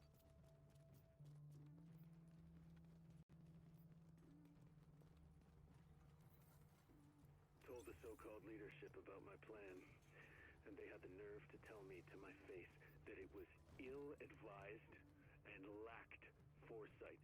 Those sons of bitches can't see vision when it slaps them across the face. Those pussies think we'll get trapped here if we take out the bridges and the tunnels. They're thinking about power, not money, not opportunity. Misplaced priorities. They had the nerve to laugh in my face. Well, it got me thinking. Maybe it's time to move on. Oh. Find some people with the right frame of mind. And if the LMP won't see the light, maybe it's time for them to go down. Alert. Heavily armored hostiles detected. Uh-oh, is that a hunter? Is that a hunter? Jamming Us. active. Uh-oh, I think that is a hunter. I thought it was. Alright, Tsukage, you just said something. Let me get to it. What's your favorite type of environment and theme? I like sci-fi fantasy environments with more dark and realistic themes. Tsukage, you just described what I look for to the T. To the T! I like a mix of like science fiction and fantasy, like kind of like Final Fantasy games. Not all of them. Like the setting, I don't really like the very anime tropish way of like story delivery and execution. But like where technology exists alongside of magic and stuff like that, that's my favorite type of setting. And of course, I love dark, realistic stuff. Yeah. Sorry to burst your bubble. That you thought maybe I would give this wildly different answer and we compare notes. But no, that's what I like to the T too, dude. The best type of environment. Now, do you read manga at all? Speaking of dark and realistic, so to speak. I got a manga for you to read if you really like that. But if your parents ever catch you reading it, don't tell them I told you about it. I'll tell you that, man. Ooh, looks like we got a green drop or a walnut boot. Oh no, we got a potential classified here. Defense. Okay, so nothing really too great. Nothing too, honestly.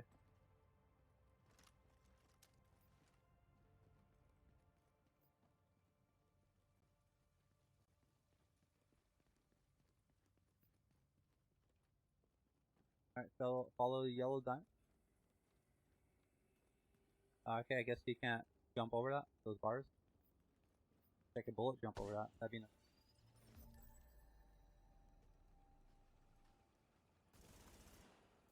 Tactical pack. Tactical pack. Tactical.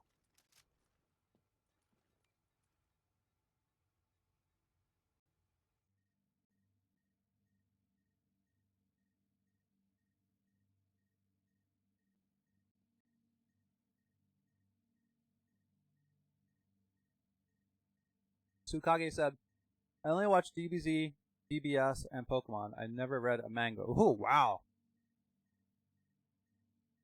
So far as manga go, you're like fucking virgin snow almost. I don't know if I should tell you, man.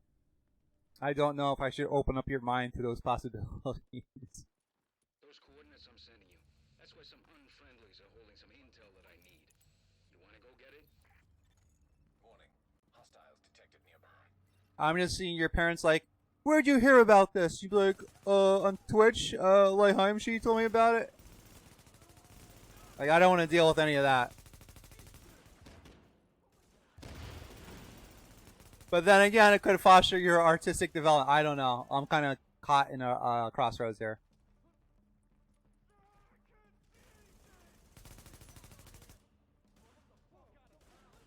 I might have to think about that.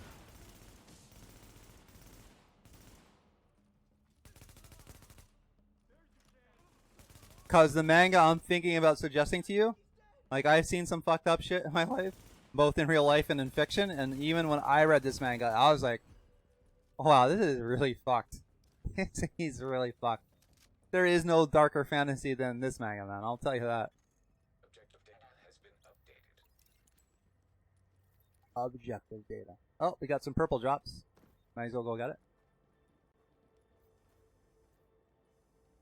Might as well go get it, right?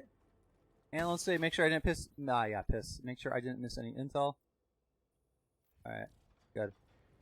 Good. And manga's a good time, man. Even if I don't tell you what manga I'm thinking about, just for artistic reference, you should give it a try.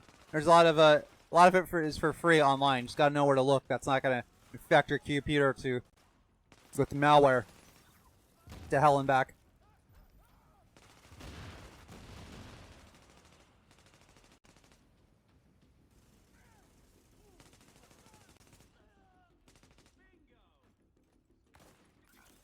Tsukage, they refer me working on animation and as anime all the time. They have the common idea here in America that everything is animated. Everything animated is for kids. Oh, okay.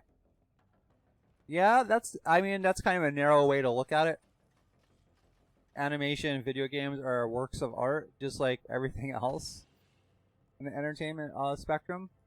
But I think the bigger issue is that, like, video games, manga, and anime, they're not considered works of art by, like, the higher up snobby Western culture.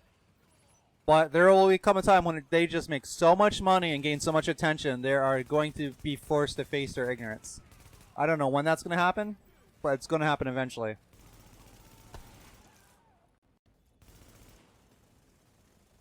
Leave my buddy alone! Leave my buddy alone! Shooting him in the back. Yeah, you like that? I liked it.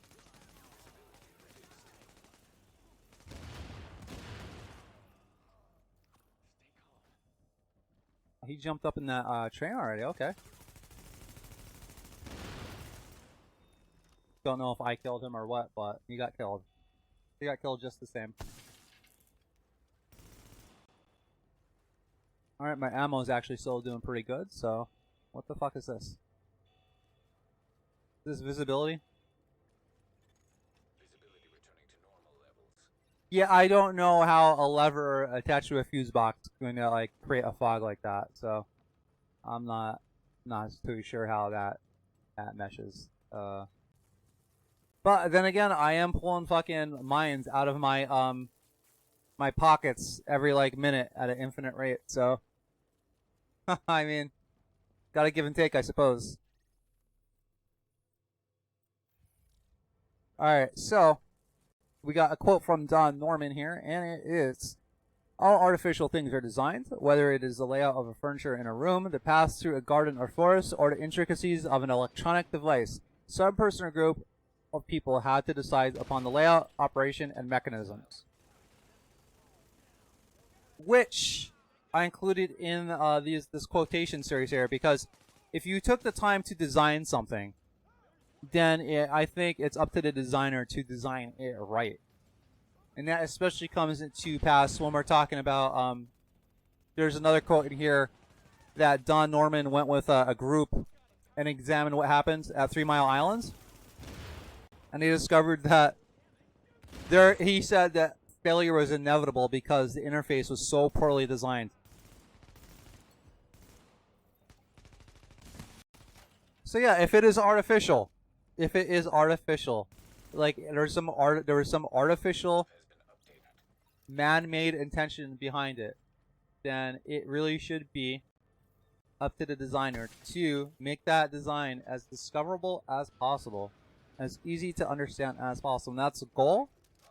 Designers don't always have the time or resources to do that, but if they do, then I think they owe it to anyone that may want to use that product, especially a fucking nuclear power plant.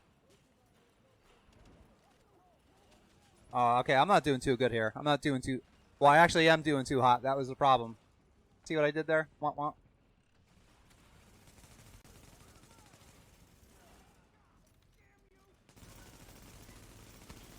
Blind fire for the win!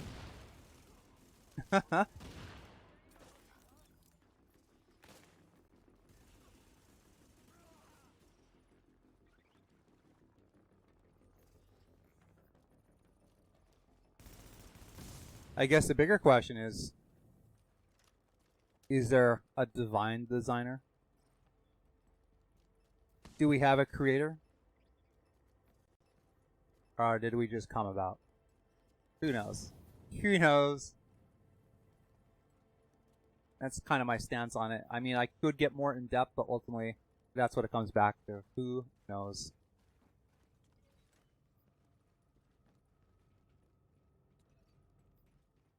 I can't even tell what's going on in the next house over, so I don't really place too much credence in a book that was written thousands of years ago.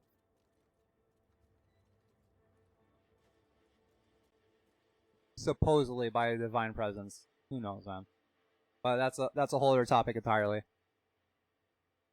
And while I'm waiting, I'm definitely... Did we miss like a pickup box, I think? Ooh, okay. We're going up. We're going up to where the intel is. That's what it looks like. There's going to be something as soon as I step out to the left. I'm fine with that.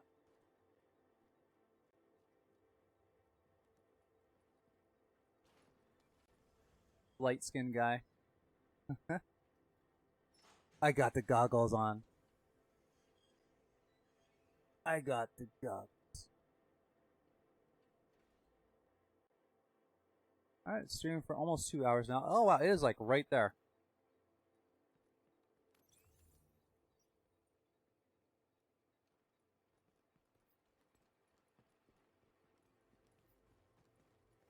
Alright, so that's the only thing I have to worry about. Intel. I think there's only one intel drop per map when you spawn into it, so that takes care of that, right?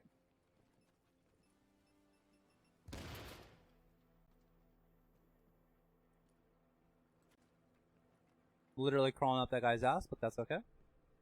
It's quite okay. We're all going to where we need to go. Alert. Detecting hostiles. Threats found 10. Yikes. Is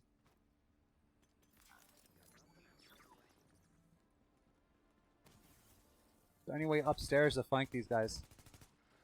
No, it doesn't look it.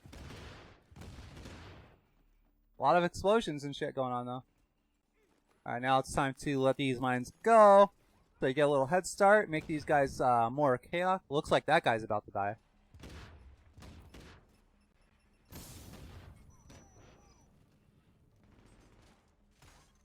Alert. Friendly division agent is down.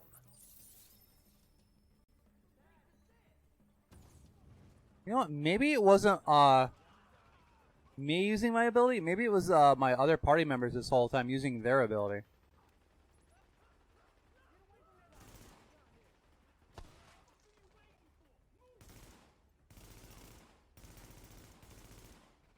Yeah, this is marksman time here.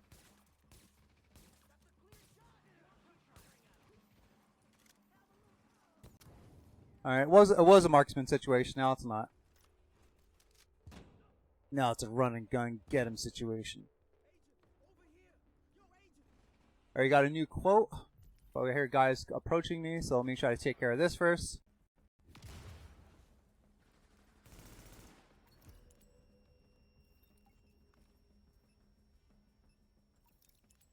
Alright, I guess that was that, right? That wasn't too bad. Alright, so the new quote is, "A good design is long-lasting. It avoids being fashionable and therefore never appears antiquated. Unlike fashionable design, it lasts many years, even in today's throwaway society." Now, this is something I wish I saw more of. Warning. Incoming hostiles. Like, not just in design in general, but, I mean, in video games, you know? Or I guess the way to say is, in video games and design in general. Same difference, right?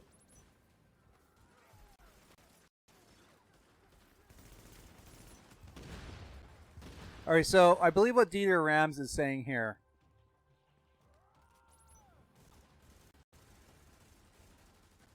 is if you design for the purpose of the product and everything is directed towards it being discoverable, understandable, learnable, clear, and there's nothing more or less than to the design, to that end, then the design itself will be long lasting. Now, this is going to be a roundabout a way to apply this to the Division, and I may have to find the source to this myself. But Mario, Super Mario, right? I heard, and I cannot cite this, so don't take it as gospel. But I heard when he designs games, he designs the characters first and how they move, and then designs the world, or has other people design the world. He just wants to make sure that the character moving around feels good before anything else is introduced. Reason I say that is because the controls in the Division, the way my character moves, the way the character moves in this game, it's like Gears of War Plus. They really did not try to make sure that the character felt good to move on its own. Before, well, I can't say that before or after, I don't know.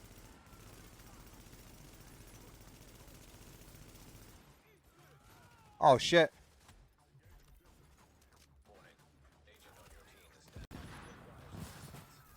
Alright, that should have revived him? Okay. Right? That should have revived him? Oh god. Alright, alright. Enough of this. I'm running away. I can't run away anymore. He's gonna run to my death there. Alright, so I guess that recovery link. I just revived that guy and he's unconscious already. Oh my god. So that goes to say that the design for Division's movement, it's like the only thing that is really an innovative design for the Division's movement is the cover-to-cover movement, where I could be aiming at an environmental location, the X prompt appears, and I know if I hold an X, like I just go to that location. That's good. That's awesome. That is elegant. That is understandable. That is discoverable. But this Gears of War clunky cover system, dude, it was not that great when Gears of War came out with it. It's not that great now.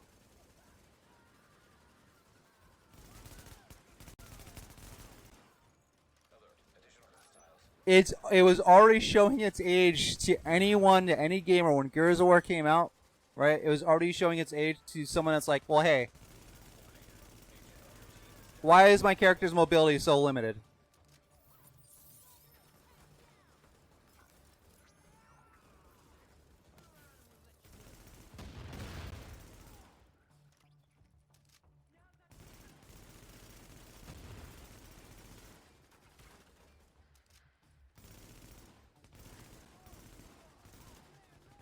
Oh, there's another guy back there. Okay, I didn't see him because he was behind the other guy.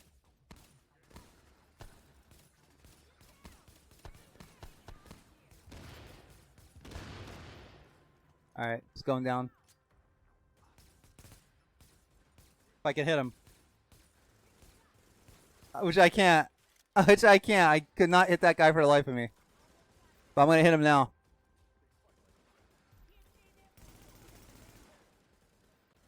Oh god, I can't hit this guy for nothing. There, I got some shots on him. There we go. Oh shit. Oh no! Botched that up completely. Oh my god.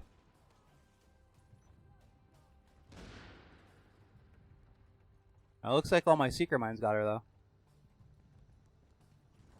There she.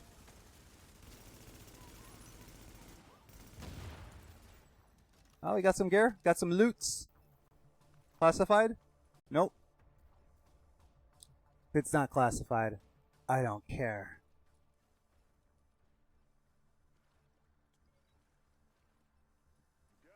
Yeah, you gotta talk to this guy.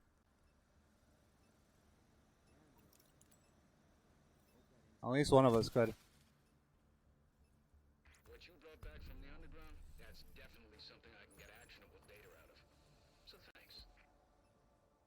50 missions a part of a group? Okay. That was a phase 3 operation. That wasn't so bad. I thought I was gonna get fucked, but I didn't.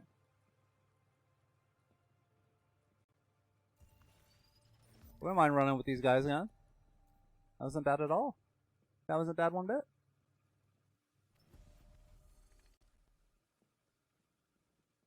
Alright, dinner time.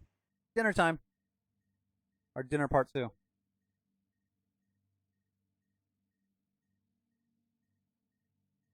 It was awkward eating on stream. I try to avoid it when possible, but I'm still up and starving.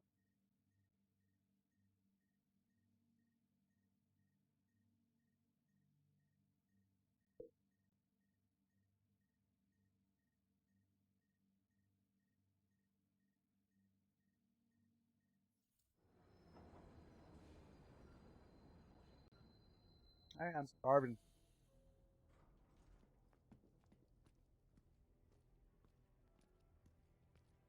So, Readings indicate this area is safe.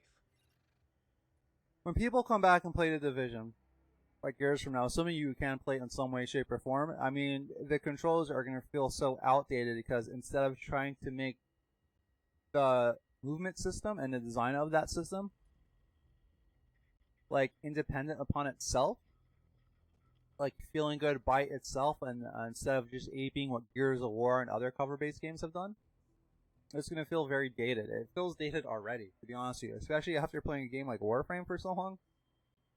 Like, I'm not expecting my Division agent here to fucking bullet jump and latch on a wall and run across the walls and stuff. I'm not saying that. But it's just, they could have did so much more with this cover system. I'm not talking about, like, stats, like, hey, give them, like, 50% damage resistance when in a mission, but damn.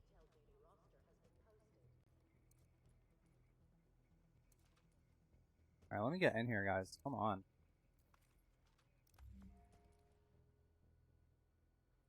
Yeah, I'm still in.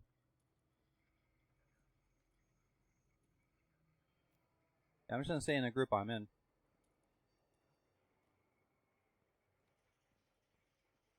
And I'm just gonna go wait out by the train where these guys get their act together, get the mission started. You know, we'll go way out right here and eat some dinner. Tsukage, what's one of your favorite artists? What is their name?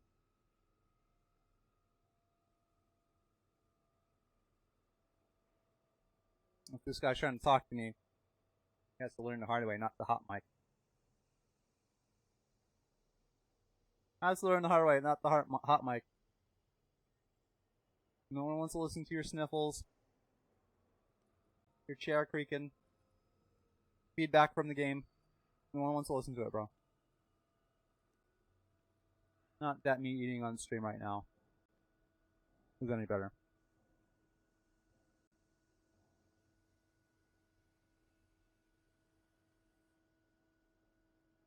Yeah, but because the cover system in Division, since it doesn't try to be like, since it didn't innovate upon a cover system, its own version of a cover system enough, and try to be independent, it's gonna feel outdated. It already feels outdated, but we got a new quote, so enough bashing the Division's cover system. Ooh, we got a game lens from Justy Shell. These are the new ones I added last night, and actually they are the inspiration for me doing design quotes. Alright, so lens 5, endogenous value. What is valuable to players in this game? Loot. Loot is valuable to players in this game. And then after that, I would say cosmetics. And if we're getting really deep into it, area knowledge of certain maps, especially in the DarkZone. You know, where to go, where the shortcuts are. Camaraderie. Like getting to know other players, knowing that you have a squad to go, I guess, questing with, for the lack of a better phrase. What else?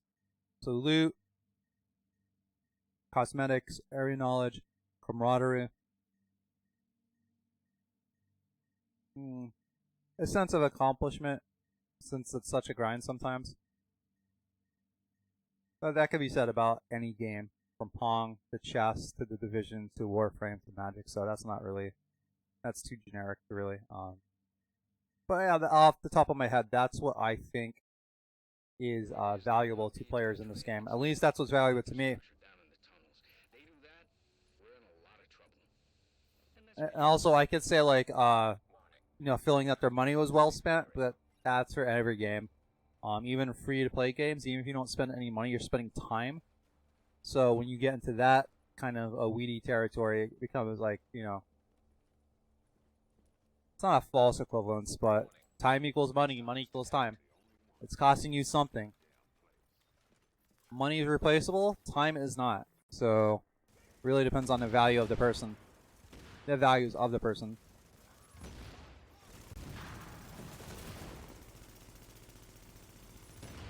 I missed the shit out of that guy.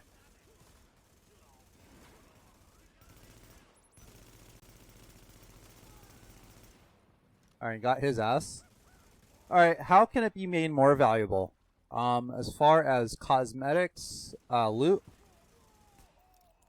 how could those things be made more valuable? Well, if you increase the drop chance, if you increase how common you come across like the loot that you actually want, I think you'd make it less valuable. So you would make it more valuable by making you would actually make the drop chance even worse. In a way, at least. Or you made the drop chance like more rare.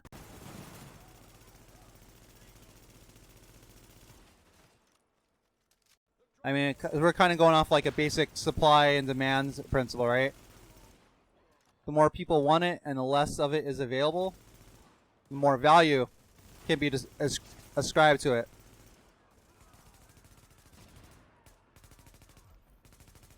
Yeah, we got 2 purples. They're worth some secret mines. Go get them, boys. Go get them. Go get the bad guys. Tsukage on YouTube says, do you remember how long it took you to get Hero by chance? The day he came out, I just bought him.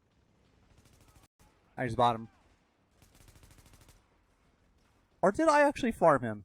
As I know I was running Void a lot. That I actually don't remember. I don't remember. Where do you get his pieces? Where do you get his drops? I know you get one from Corrupted when they spawn in from Fissures. Oh shit, we got hunters. Oh god. Oh. Now the game decides to pixel up to Minecraft. I can't see where these fucking hunters are at. Alright.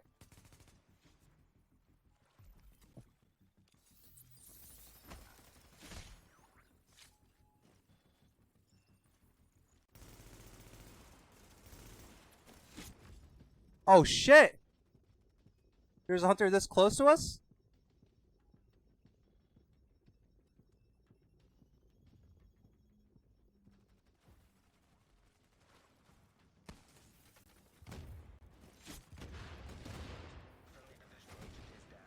Oh my god.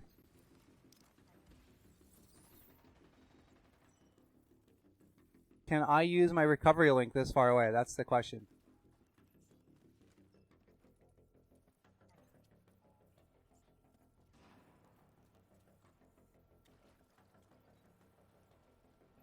Oh god. We were doing good. Oh shit, shit! Oh god. Oh. Dead as fuck. 3 hunters. Nice. Yeah, no chance there. Tsukage, get the systems for around 7 to 8. Yeah, I did not farm Hero for that. And I never farmed Spy for a goddamn thing. So yeah, I just bought Hero. There was a time where I had a good amount of plat that lasted me a good long time, but those days are long gone. Hostiles detected.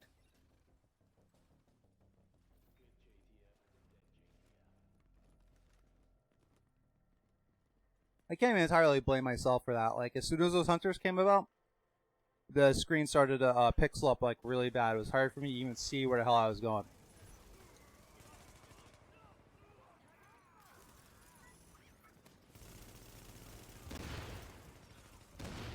Like, one of the first things I'm gonna get if the streaming thing actually takes off is an Elgato capture card. Not only so I could see the quality of the PS4 game that's meant to be at, but there's some games on my 360 I want to stream, but I can't without that Elgato capture card. I guess I could point a webcam at the 360 games, right? I could always do that. Well, I'm not about to, though. I'm not going to do that.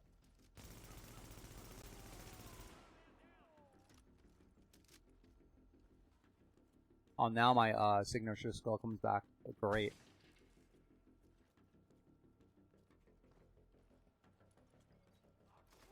Okay, I forgot to answer the rest of the questions about the lens. I got caught up by the hunter nonsense that just happened. I don't know how you can make this stuff more valuable other than decreasing the drop chance and the increasing the rarity, I suppose. But as a gamer, that doesn't sound too appealing. But I mean, if we're just talking strictly like supply and demand, that's kind of how you do it. Before I read any more, let me get let me get to what Sakage said. I see that he just sent a comment on YouTube. Sakage says, "I spent the last month trying to get those last 2 pieces for Hero and never got them. I just waited until I got a 75. Yep, that's the way to do it. That's the true secret of Warframe. Get a 75% off plat discount. Get 4,000 plat. Get all the shit you need. That's it. That's the secret."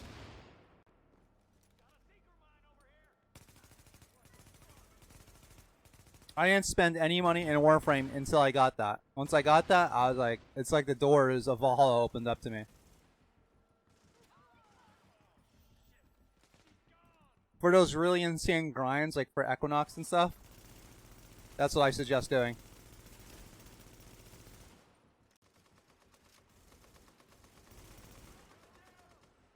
Alright. Yeah, please get in my way. That's awesome.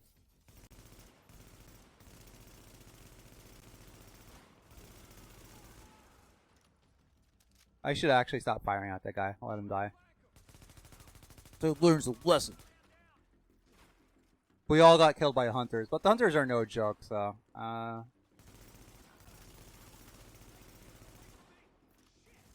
let me get through this lens. Let me try to get through this lens and actually answer the last questions. What is the relationship between value in the game and the player's motivations? What is the relationship between value in the game and the player's motivations? That's actually... I have to think about that for a second. What is the relationship between the value in the game and the player's motivations? Well, the player's motivated to get the best drops, the best gear, which is dropped at random from all enemies. So off the top of my head, if there's not like a drip feed of drops, it becomes very discouraging. Like if drops in general were very rare, like to get anything dropped, that would be very discouraging. It'd be very demotivating. Like you finally get a drop and it's shit, you know? But even if you get a lot of shitty drops, at least you get drops at a somewhat constant rate. I kind of got to that lens at the last second there. I saw we got a new one that cycled up. Alright, next quote from Mark Rosewater. We have, aesthetics matter. Absolutely, positively, they do matter. And I'll make sure I didn't miss any intel drops. It's a little too late. I've been slacking off. Alright, but I didn't miss anything, thank God. So I would run back to get it. Screw these guys. I'm here for the trophies.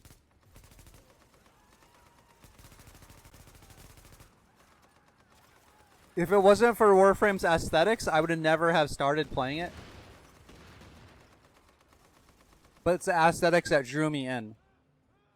Even if you go for a game that appears to have no aesthetics, like all the characters are like, if it's like a computer generated animation and all the characters are like T-pose, like basic gray models, like that's still an aesthetic.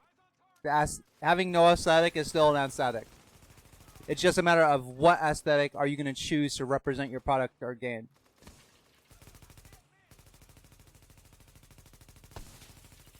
Now this game, like, outside of the storytelling offered by exploring a ravaged Manhattan, there's not. I would say there's not. From my memory, there weren't any strong aesthetics that particularly pulled me into the game. And I was like, all right, military shooter, guys with backpacks. I watched Zero Punctuation review of it before, so I knew they got armor stats from like, you know, stuff like wool hats and like knee pads and stuff like that. Like, didn't really make that much sense to me. So the aesthetics of this game really didn't draw me in. The main thing was Skill Up's review of the game, and because of that, here I am playing this still. Almost over a year later since I saw that review. It's been over a year later. I didn't think when I watched it I'd be here over a year later streaming it. That's for sure.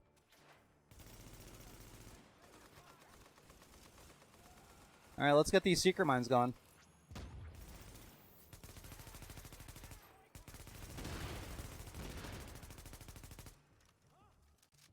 I think it's safe to advance on these guys. Oh, maybe not like that. Oh, took him out by the kneecaps.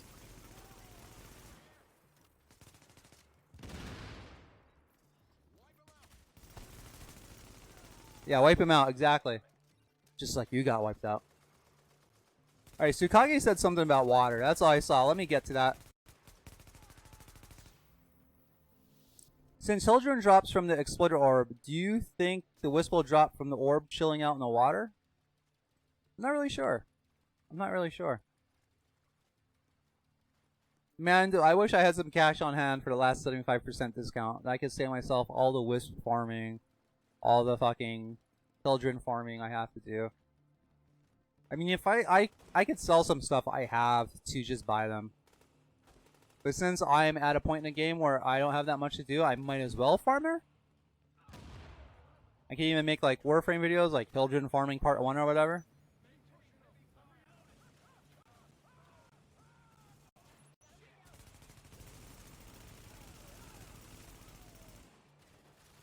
See, that's probably what I'll do.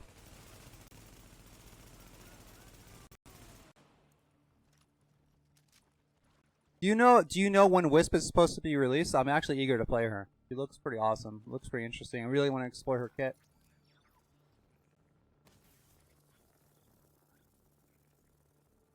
I mean, Mark Rosewater saying aesthetics matter. I mean, that seems pretty obvious, right?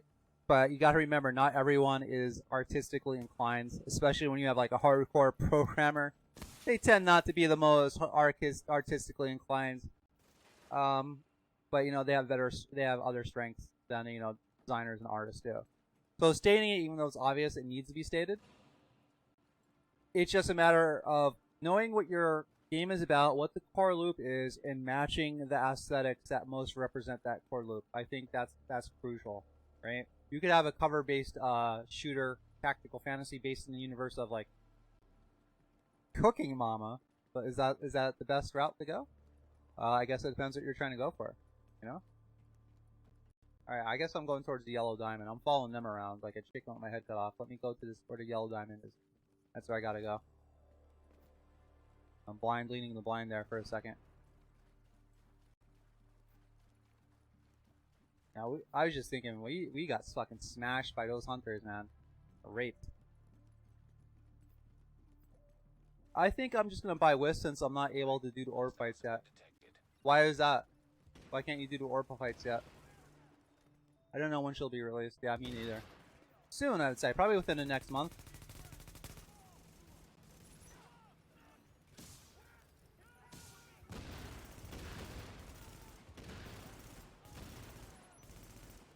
And talking about not being able to see shit. Fire, smoke, explosions, PS4 remote play. There's all sorts of vision obstructions going on here. But I'm going to get into the reefer smoke. I don't care. I'm going to get right into it.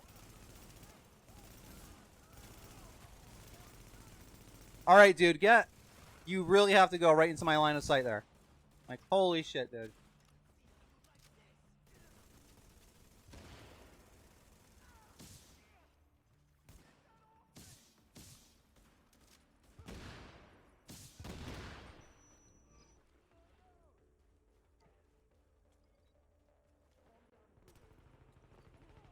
Alright, I thought I got a new quote. I didn't. Tsukage sent me a comment though, so let me read that. Alright, I still got quills to level up and I'm not max ranked with Solaris United. Yeah, that Solaris United rep is a bitch, dude. I still haven't maxed out with Little Duck either. But you're just talking about Solaris United. Yeah, this is a bitch, man. I'd be a lot more easygoing on maxing up for both PoE and Solaris United if there wasn't so much goddamn fishing involved. Like, I don't play this Space Ninja combat game to go fucking fishing. And I don't mind that there's fishing in a game, just don't make someone that doesn't want to do fishing, don't make us do fishing. I don't want to do fishing in Warframe. Like, I don't. I feel upset that I even have to say that. It's stupid. Yeah, speaking of statics matter, you marketed the game as a Space Ninja futuristic science fiction parkour game.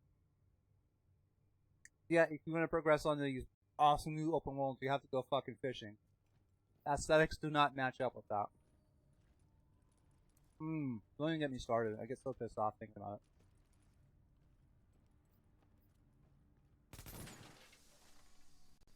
I need 10 Eidolon shards to get with rank 3 quills.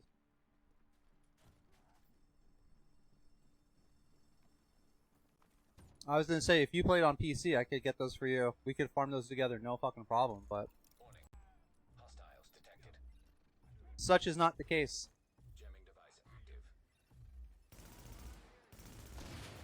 Jamming device disabled. Damn right, jamming device disabled. No point in hiding, then why are you hiding? Then why are you guys hiding?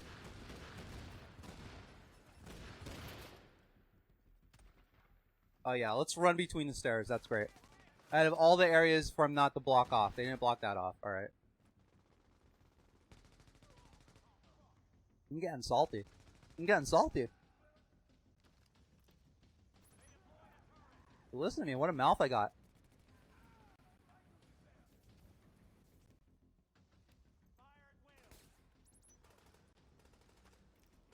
I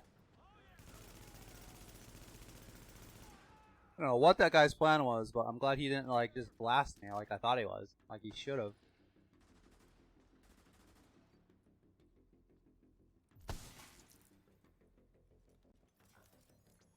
Only one? Okay.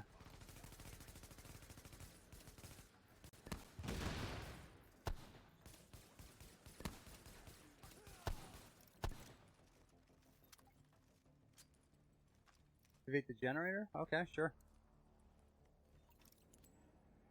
And a bunch of guys are gonna come out of here, I think. Yep. Last time I was here, this tarp was in here. Interesting. Wonder how deep the RNG goes for these maps.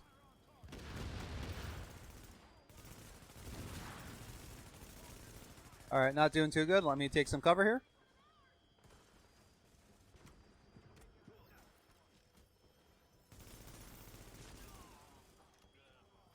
Alright, totally went past my dude here. I don't know what he's doing standing on top of the stairs, thumbing his nuts, but whatever. Not firing at him.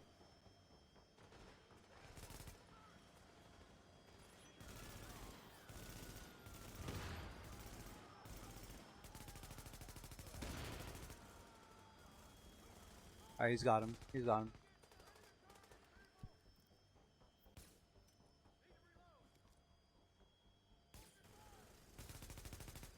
Oh, come on.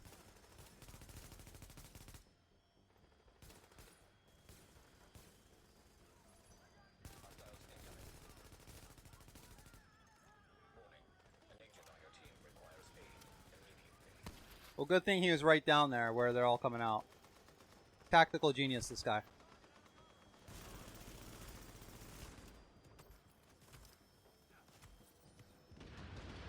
Alright, I'm just running. Fuck this. Fuck this! Warning. Have detected heavily armored hostile approaching.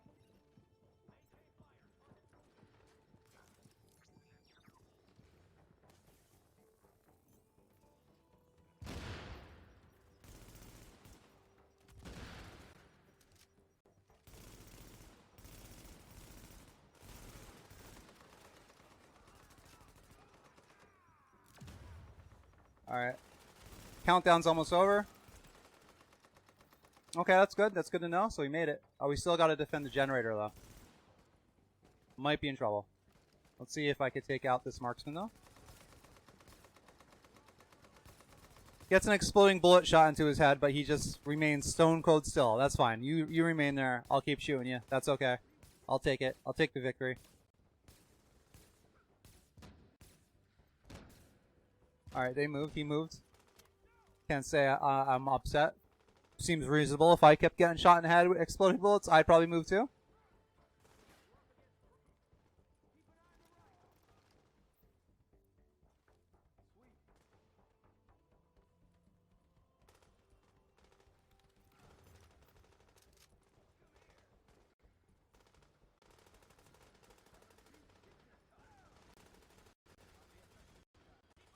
Alright, let's go back up here.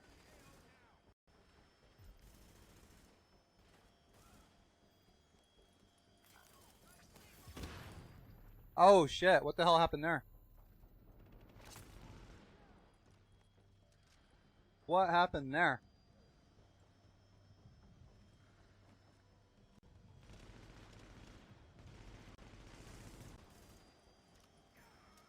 Master Sergeant Miranda.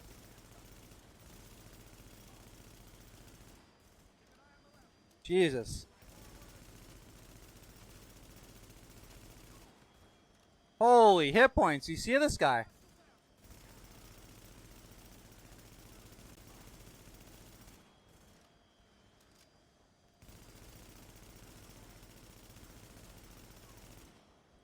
Oh my god, dude.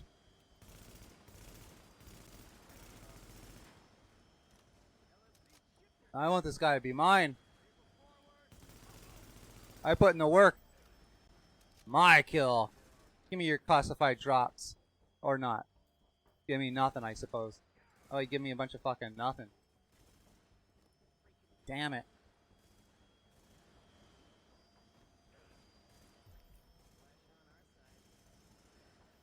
Alright. Alright, camper.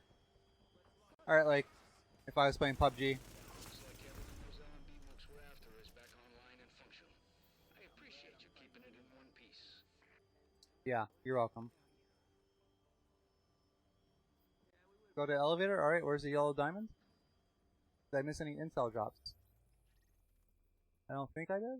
If it did, I did. I think it's like a little too late to go get them now. But I think I got them. How are they through this door and I don't have it open yet?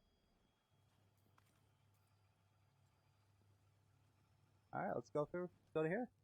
Go to here, man. I think that guy chose the same face I did. I don't know. Must be team leader, so I cannot activate the elevator, so I don't know what these guys are waiting for when I get in the elevator. A lot of waiting sometimes. I'm almost done with my dinner. Good. It's taking me forever to eat it, but okay, next quote. I don't know when this popped up. I don't know how much time I have.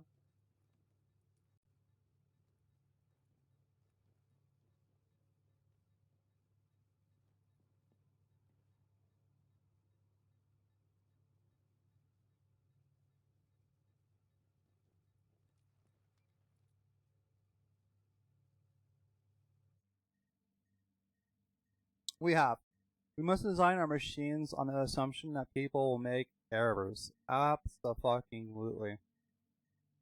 So the first thing I think of when reading Natsukage is in Warframe when you get like blueprints, like story-related blueprints that you could accidentally sell.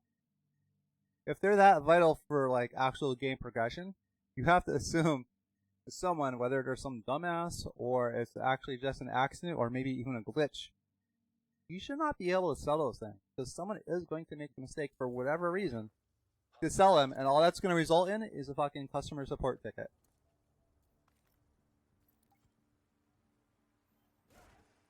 Now, in relation to the Division, there is this thing you can do with your weapon called recalibration, where, because your weapon has like 3 abilities, or at least the best ones do, or the high tier ones. Oh, let me take care of this guy first.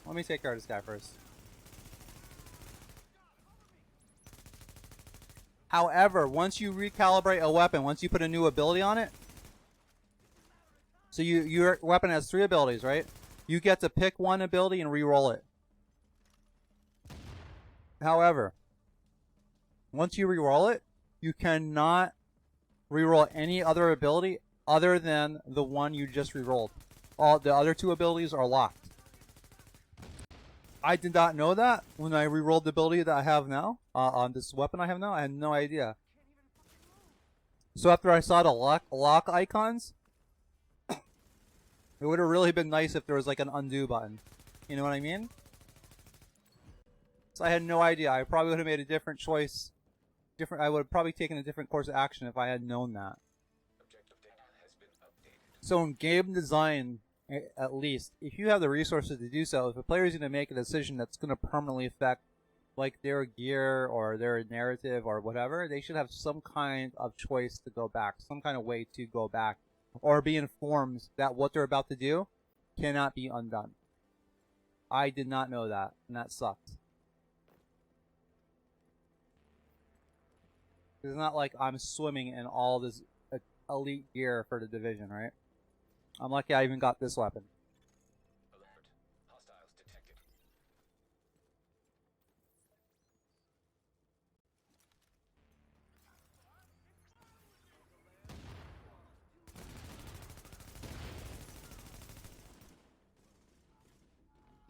Let's go. Go for it. Ooh, I'm getting fired up on.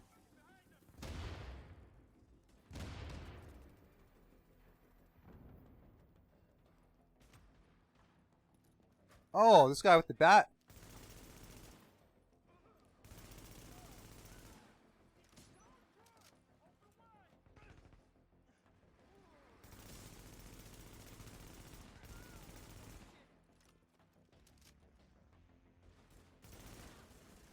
I'm like trying to peek, actually trying to peek over like my microphone, like I could peek over the wall.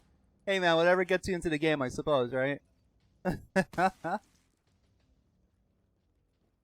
Yeah, but when you design something, if you don't account for human error, as a designer, you're living in a dreamland. You're living in a fantasy land that only you inhabit. People are going to make mistakes. They're going to fuck up. There's going to be distractions. There's going to be all sorts of things. So, yeah. Accounting for human error, it should go into the design. I don't have any quotes regarding it in here yet. I didn't get to that chapter in the book upon rereading it.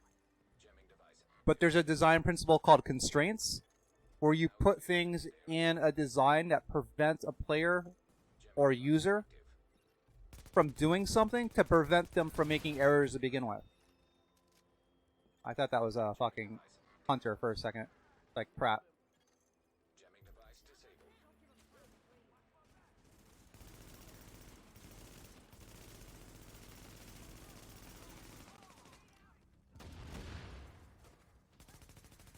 I'll take it. I'll take it. I don't care. I can take it.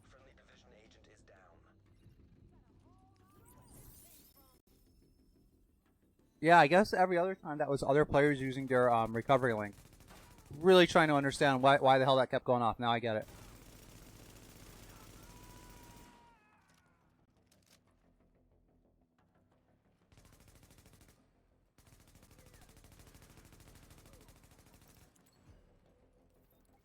I thought I kept using it accidentally. Objective updated. Now it's a matter of like how far do you want to go? How far should the design go with like some kind of like undo option? Like we're playing like a looter shooter. Like should I have the option to take back every bullet I fired and rewind time? Like no, it's going a little too far. It's going a little too far.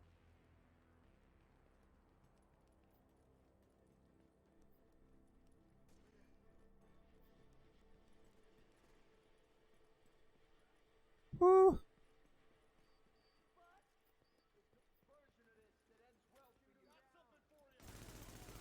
What about the version where I kill everybody? What about that version?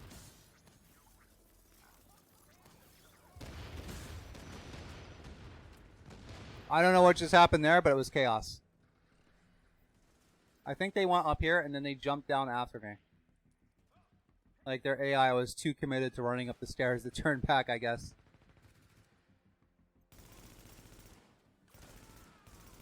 I'm getting marksmans.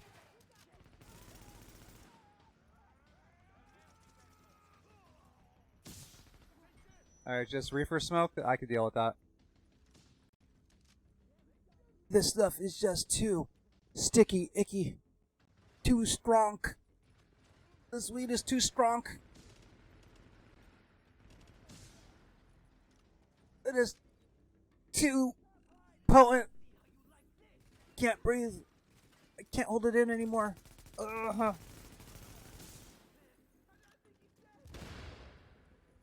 Puff, puff, pass, but I can't pass. There's no one here. Alright, looks like we cleared them out. Well, they cleared them out more than I did. But it's okay. It's a teamwork. Teamwork effort. Alright, no drops over here. Did I miss any intel? I'm really trying my hardest to be more on top of that. I really, really am. I keep forgetting though.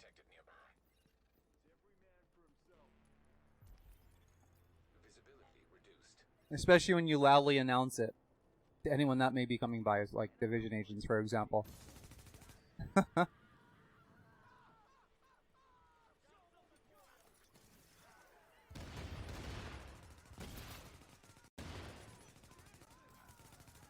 think I saw. No, I didn't see a ladder.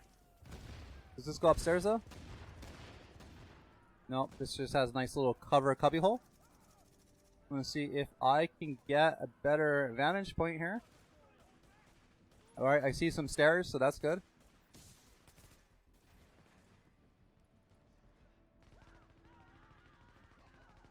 Alright, I think it actually might be everyone. While I was running around trying to get the ultimate angle, they just murdered everybody. Okay. Yeah, I guess they did. Alright, no intel here.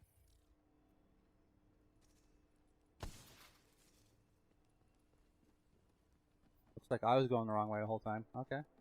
That's fine. Now leaving impacted area. Oh, this movement is so clunky. It is so fucking clunky, dude. Do I have any intel here?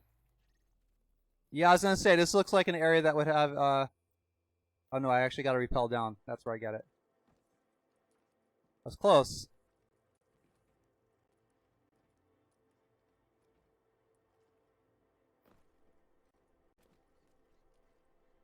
Did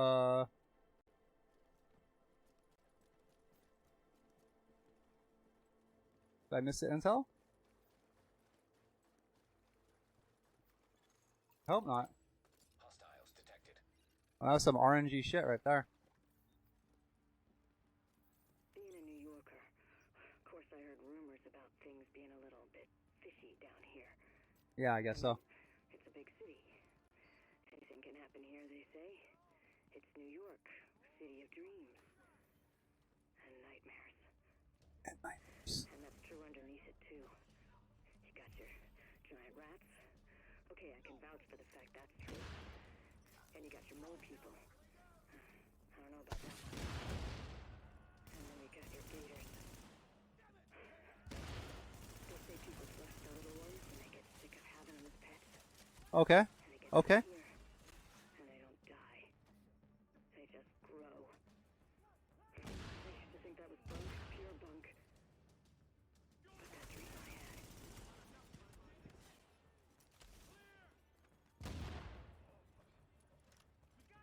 Alright, I'm retreating even more, even further.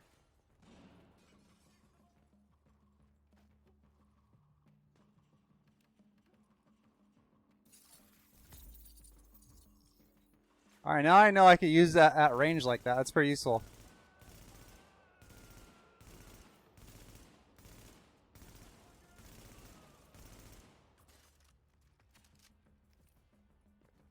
Taking cover. Doing cover-to-cover moves, yeah! Sliding into cover. Tactically shooting. Then tackle your reloading behind cover. Military action. Now want to pop out, take some pop shots. Pop back in. Wait to engage the enemy till optimum time. Like this. Ugh!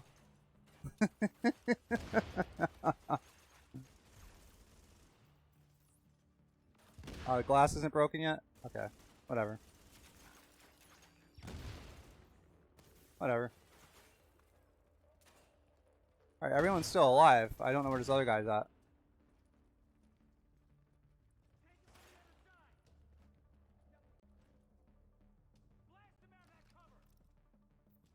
You can try. Oh. Pretty effective there.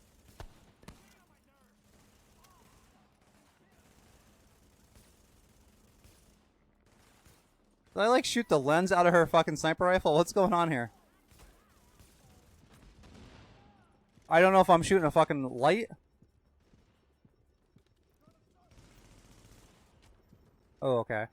I'm gonna use my wow. No, I don't wanna use my I do not wanna use fucking bottles of water right now. What is going on here? What is going on here? I wanna get out of here. What the shit was that? Oh my god.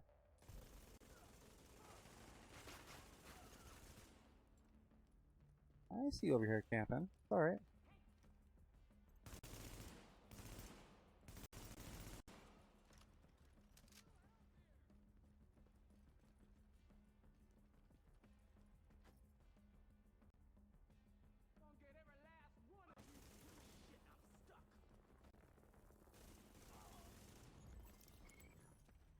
Let me get your shit. Yeah, it's mine now.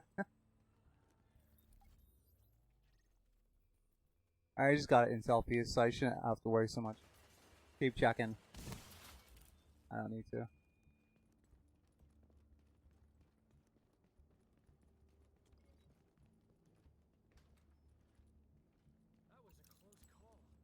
Sure was. What were you doing in there? What's the intel? Bad guys are coming? Bad guys are gonna come fuck us up? Thanks for the intel. Invaluable. Invaluable.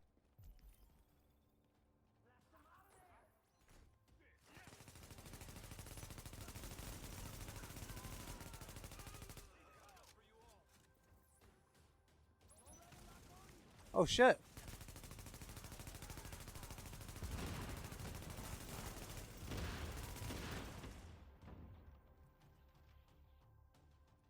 What happened there? What happened there, boys? Oh, oh.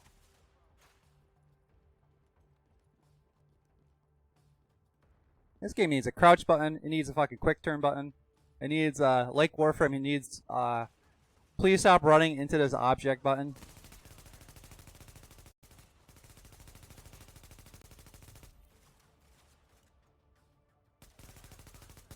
Oh, looks like some boss killed him.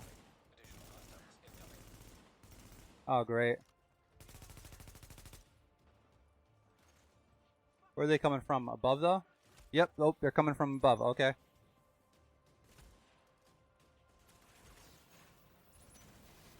Oh, man, I might burn through my Nomad trying to revive this fucking guy. Oh, that wasn't so bad.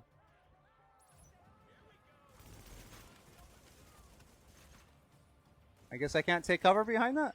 What about right here? Nope. There's no place to take cover. Oh, nope, there's some place. I just gotta open up my fat eyeballs.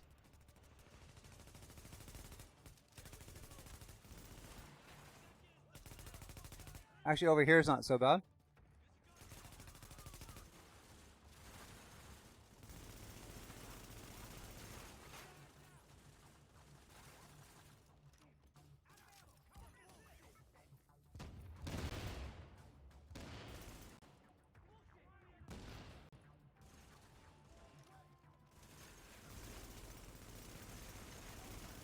Military action! Military action!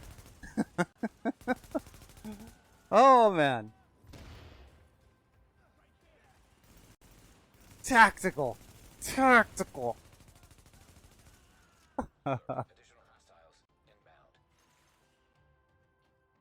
Shit, dude. A lot of hostiles converging down here.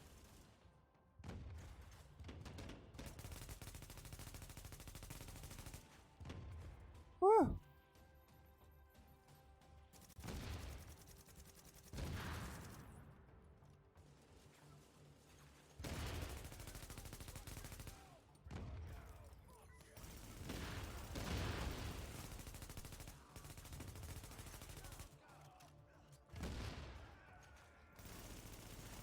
Now, I don't know why grenades are on a cooldown. I've thrown grenades before in real life. It doesn't really need to be on a cooldown.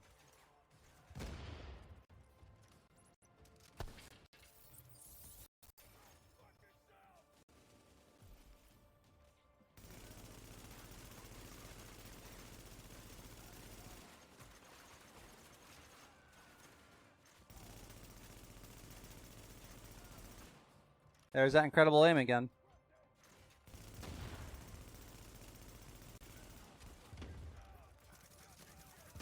How am I doing on ammo?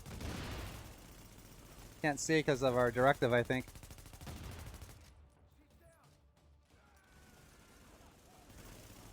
Alright, she's done. Oh, out of ammo. There we go. That's how I'm doing on ammo. I'm out of it.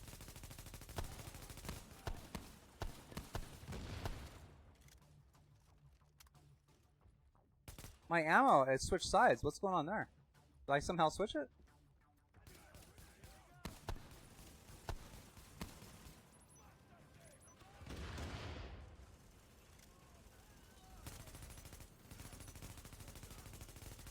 Please be classified.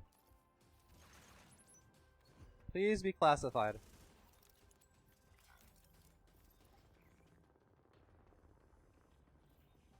Is it?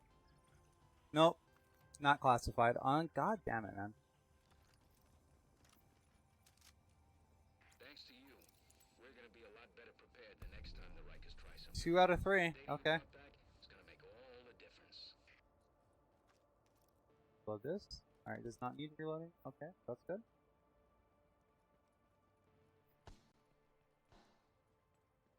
Follow the yellow diamond. Follow yellow brick road here.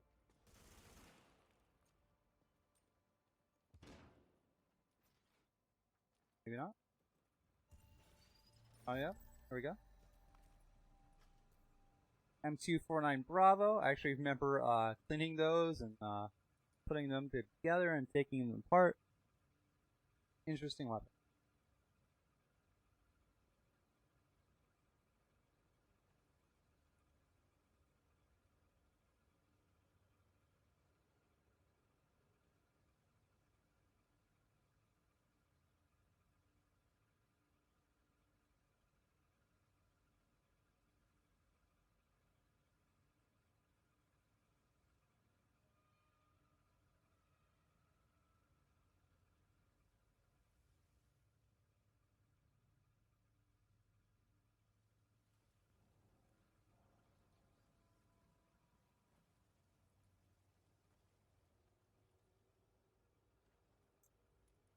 What's this guy doing? Probably checking his inventory. Oh, he's coming.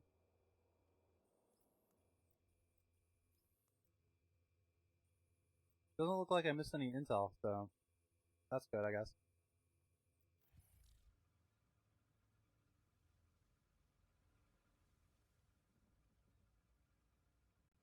Wow, look at this floor. Even the floor looks fucking amazing.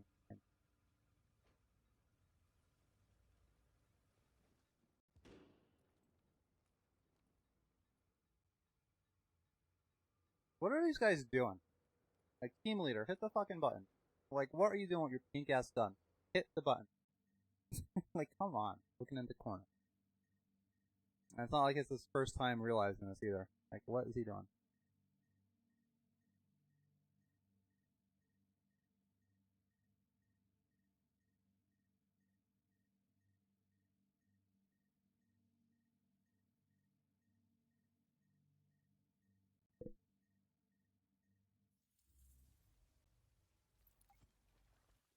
Critters have been reported near a patrol that's gone silent down in the tunnels. Checking for intel immediately. Back. You know they don't like leaving survivors. Already gunfight? Okay.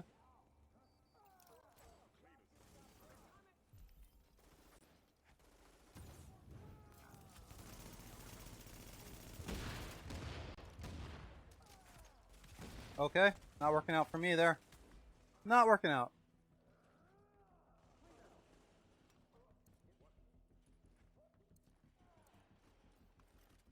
Didn't work out for me too well there.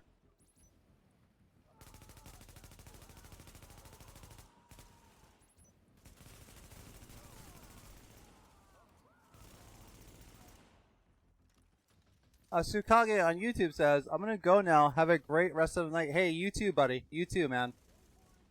I got so involved in the game, I forgot that I should be reading these quotes here. But yeah, as always, thanks for stopping by. I always appreciate the company. Next time I'll be streaming is Sunday around noon, as always, so maybe I'll see you then, bud. Otherwise, have a good Friday. You weren't doing just fine for anything, dude. Be quiet. You know you weren't. You guys are getting slaughtered.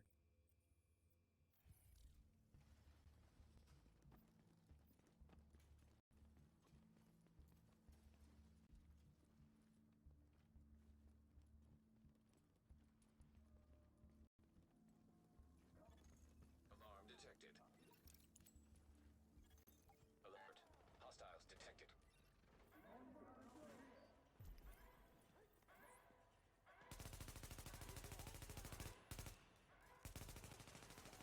Oh. Just blows up now. There we go. I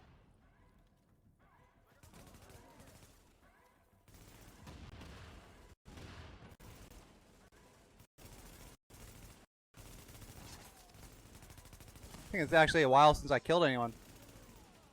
Done a lot of support kills. Alright, I'm shooting at a JTF. Great.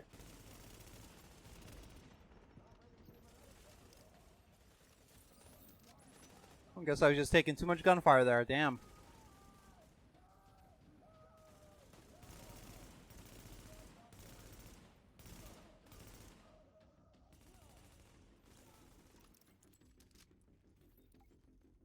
Just taking too much gunfire. Alright, let me adjust these quotes that keep cycling through.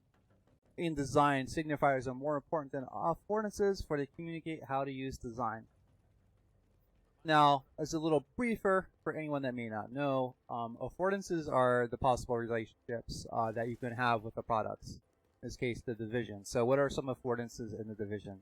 Shooting your gun, aiming your gun, taking cover, modding your gun, modding your gear, getting gear, running around the city, taking cover, rolling around, getting shot. So essentially anything that you can do or can be done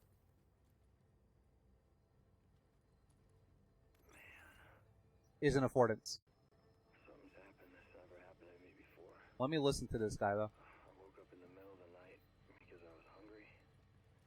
My stomach was hurting so bad, like it was eating itself. I think all the times in my life I walked in the kitchen and bitched to Mom about being hungry because I hadn't eaten anything in 3 hours. Shit, I had no idea what hunger meant. This, I haven't eaten anything in 2 days. Started with pigeons in a whole new light. It's scary. I think about what happened to those guys who disappeared. That shit doesn't make any sense.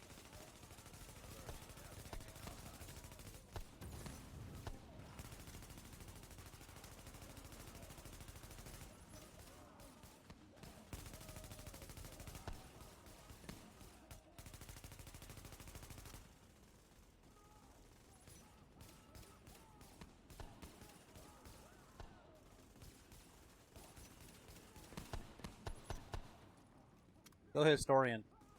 History repeats. Love this weapon. I think I'm gonna love this weapon. Okay. I definitely cycle through a new quote. Before I can even get to the one to address it, it has cycled through. I've been forgetting to read these because I'm getting so involved in the game here. Alright, so this is from Don Norman. A legendary product designer. Designer of all kinds, just a good old, good all-around designer. Ironically, his website has much to be desired, but that's another day, another subject.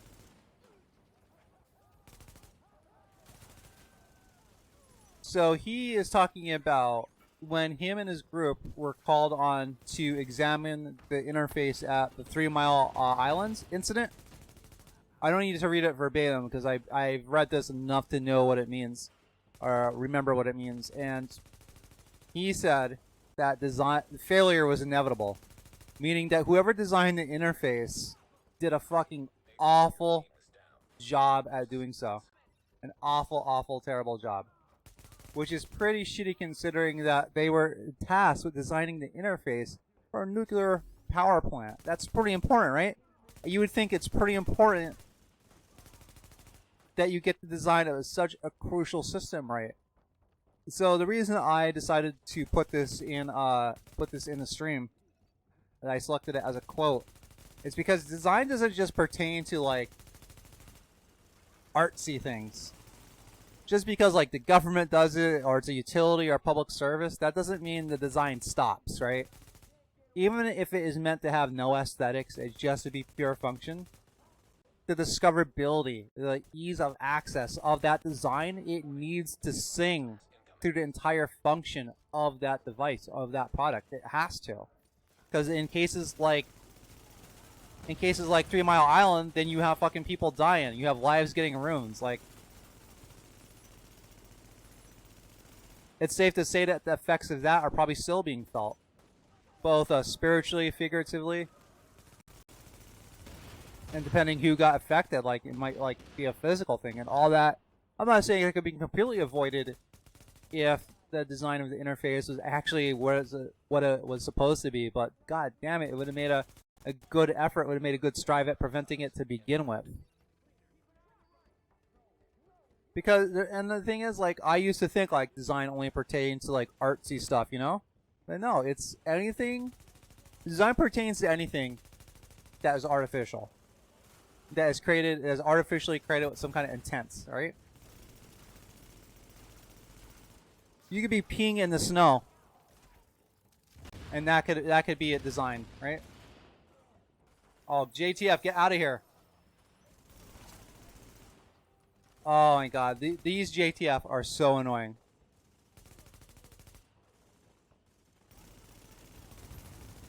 Wow, I don't know what happened to that guy. I have no idea. It's funny though.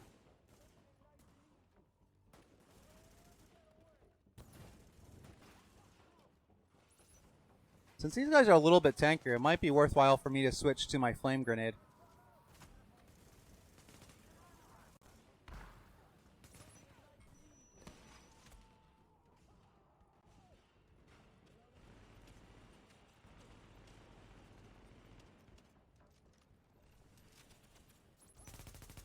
Is there a guy right here? Yeah, looks it. I didn't know there's multiple guys here. Okay. Take this blind fire. Classified, please.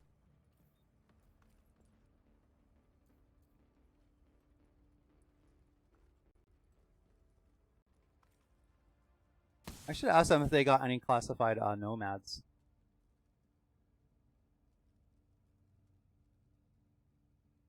Could unmute this guy, see if he stopped hot micing. Let me give him a shot. Probably not though. It's worth to ask if they have classifieds though.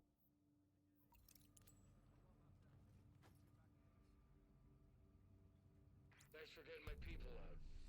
Burned alive is a nasty way to go, and you saved them. I'll remember that. Hey, have any of you gotten any classified nomad pieces? Say it again. Did you get any classified nomad drops by chance? I can barely hear you. Hold on. Make sure turn my volume up. I hear you, bro. Did you get any classified nomad pieces? I don't even know what that is. It's the green gear pieces that have a mountain in the background and a folder icon on it.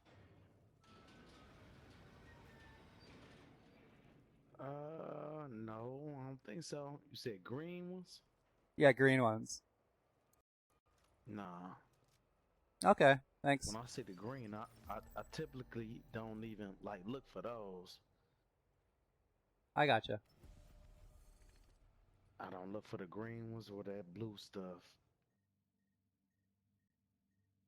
What's your skill power? I don't know offhand. I don't. Yeah. Yeah. Still sort of new to this myself. Hey, same thing sort of going on here too. Okay. I'm thinking about buying Division 2, but I said I'm gonna play this a little bit more so I can get familiar with it before I buy part 2. It's a good way to go. Mm-hmm. You're now entering the safe area. And what's your name on there? I could show you what the other guy's been showing me. How you feel about your weapon? It's all right. It's okay.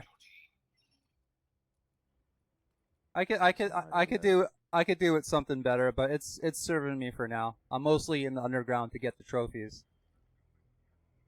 Okay. So that's just me and you now, right? Yeah, yeah. I'll be leaving shortly. I'm actually, I'm streaming this right now, and I've been streaming all day. Okay. Gotta take a break, spend some time with the girlfriend. You know what I mean? Oh yeah. But if you want to relive your adventure you had with me tonight, feel free to. My name on Twitch is the same one as you see on here, and I was the entire I time don't we. know how to even. Then Yeah, I don't even know how to like send a friend request or anything like that. here, let me see if I Most could. of the people I play with, I tell them to send it to me. Here, let me see if I could figure it out. Okay. All right. So I am talking to Gang Ganstacan. Yeah. All right, let me click on you. All right, I can't. It doesn't look like I can send a friend request to you directly from Division. I'm gonna have to actually. I think. Ah, you left.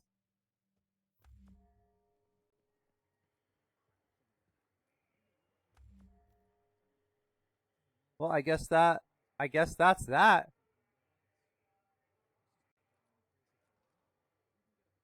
Where did Ganstacan go? Let's see if I could. If he's like in my recent friends or something.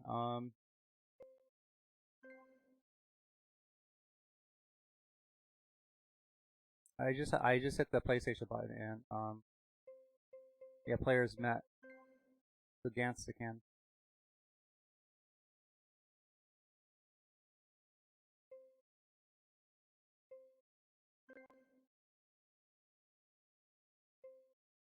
There we go. Did I click on the right profile?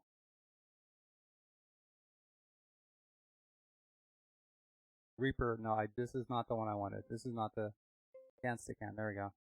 There we go. Put that. And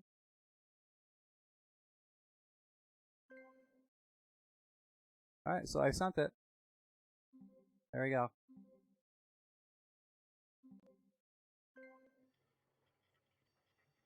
Oh, well, let's see. I streamed quite a bit today. I actually had a good time playing the Division tonight. So I think I'm going to end it on this note. Made a friend, it looks like. Don't want to end it on a sour note. And if I play again, I'm probably going to play until 11. Tonight, I was telling Gans again. I gotta go do some stuff, not because I'm obligated to, because I want to. I want to spend some time Friday night with a girlfriend, watch TV, thank her for the awesome dinner she made me, etc., etc. But to anyone that has stopped by tonight, Tsukage, always thank you for stopping by. To anyone that comes across this on YouTube, thank you for watching this long. Hope you enjoy my little design talks. Don't be shy about throwing me a subscribe or a like or a follow on Twitter or Instagram. You know, that's what I got to do as a streamer. I got to get the social media itself out, right? So, yeah, don't be worried about doing that. Next time I'll be streaming is Sunday at noon for Magic Gathering Arena. Big fan of that. Been playing Magic for on and off for about 20 years since Invasion Block, but I'm an old guy. Had some time to play something. But otherwise, I've had definitely had a good time talking to Tsukage tonight, and I think I'm getting better about talking about game design principles. So as I play the game, not perfect, but I'm getting there. Either way, this has been Lihim. Thank you for joining me in a little tour of the underground tonight, and I will see whomever is watching this when I see you. Till then, peace out.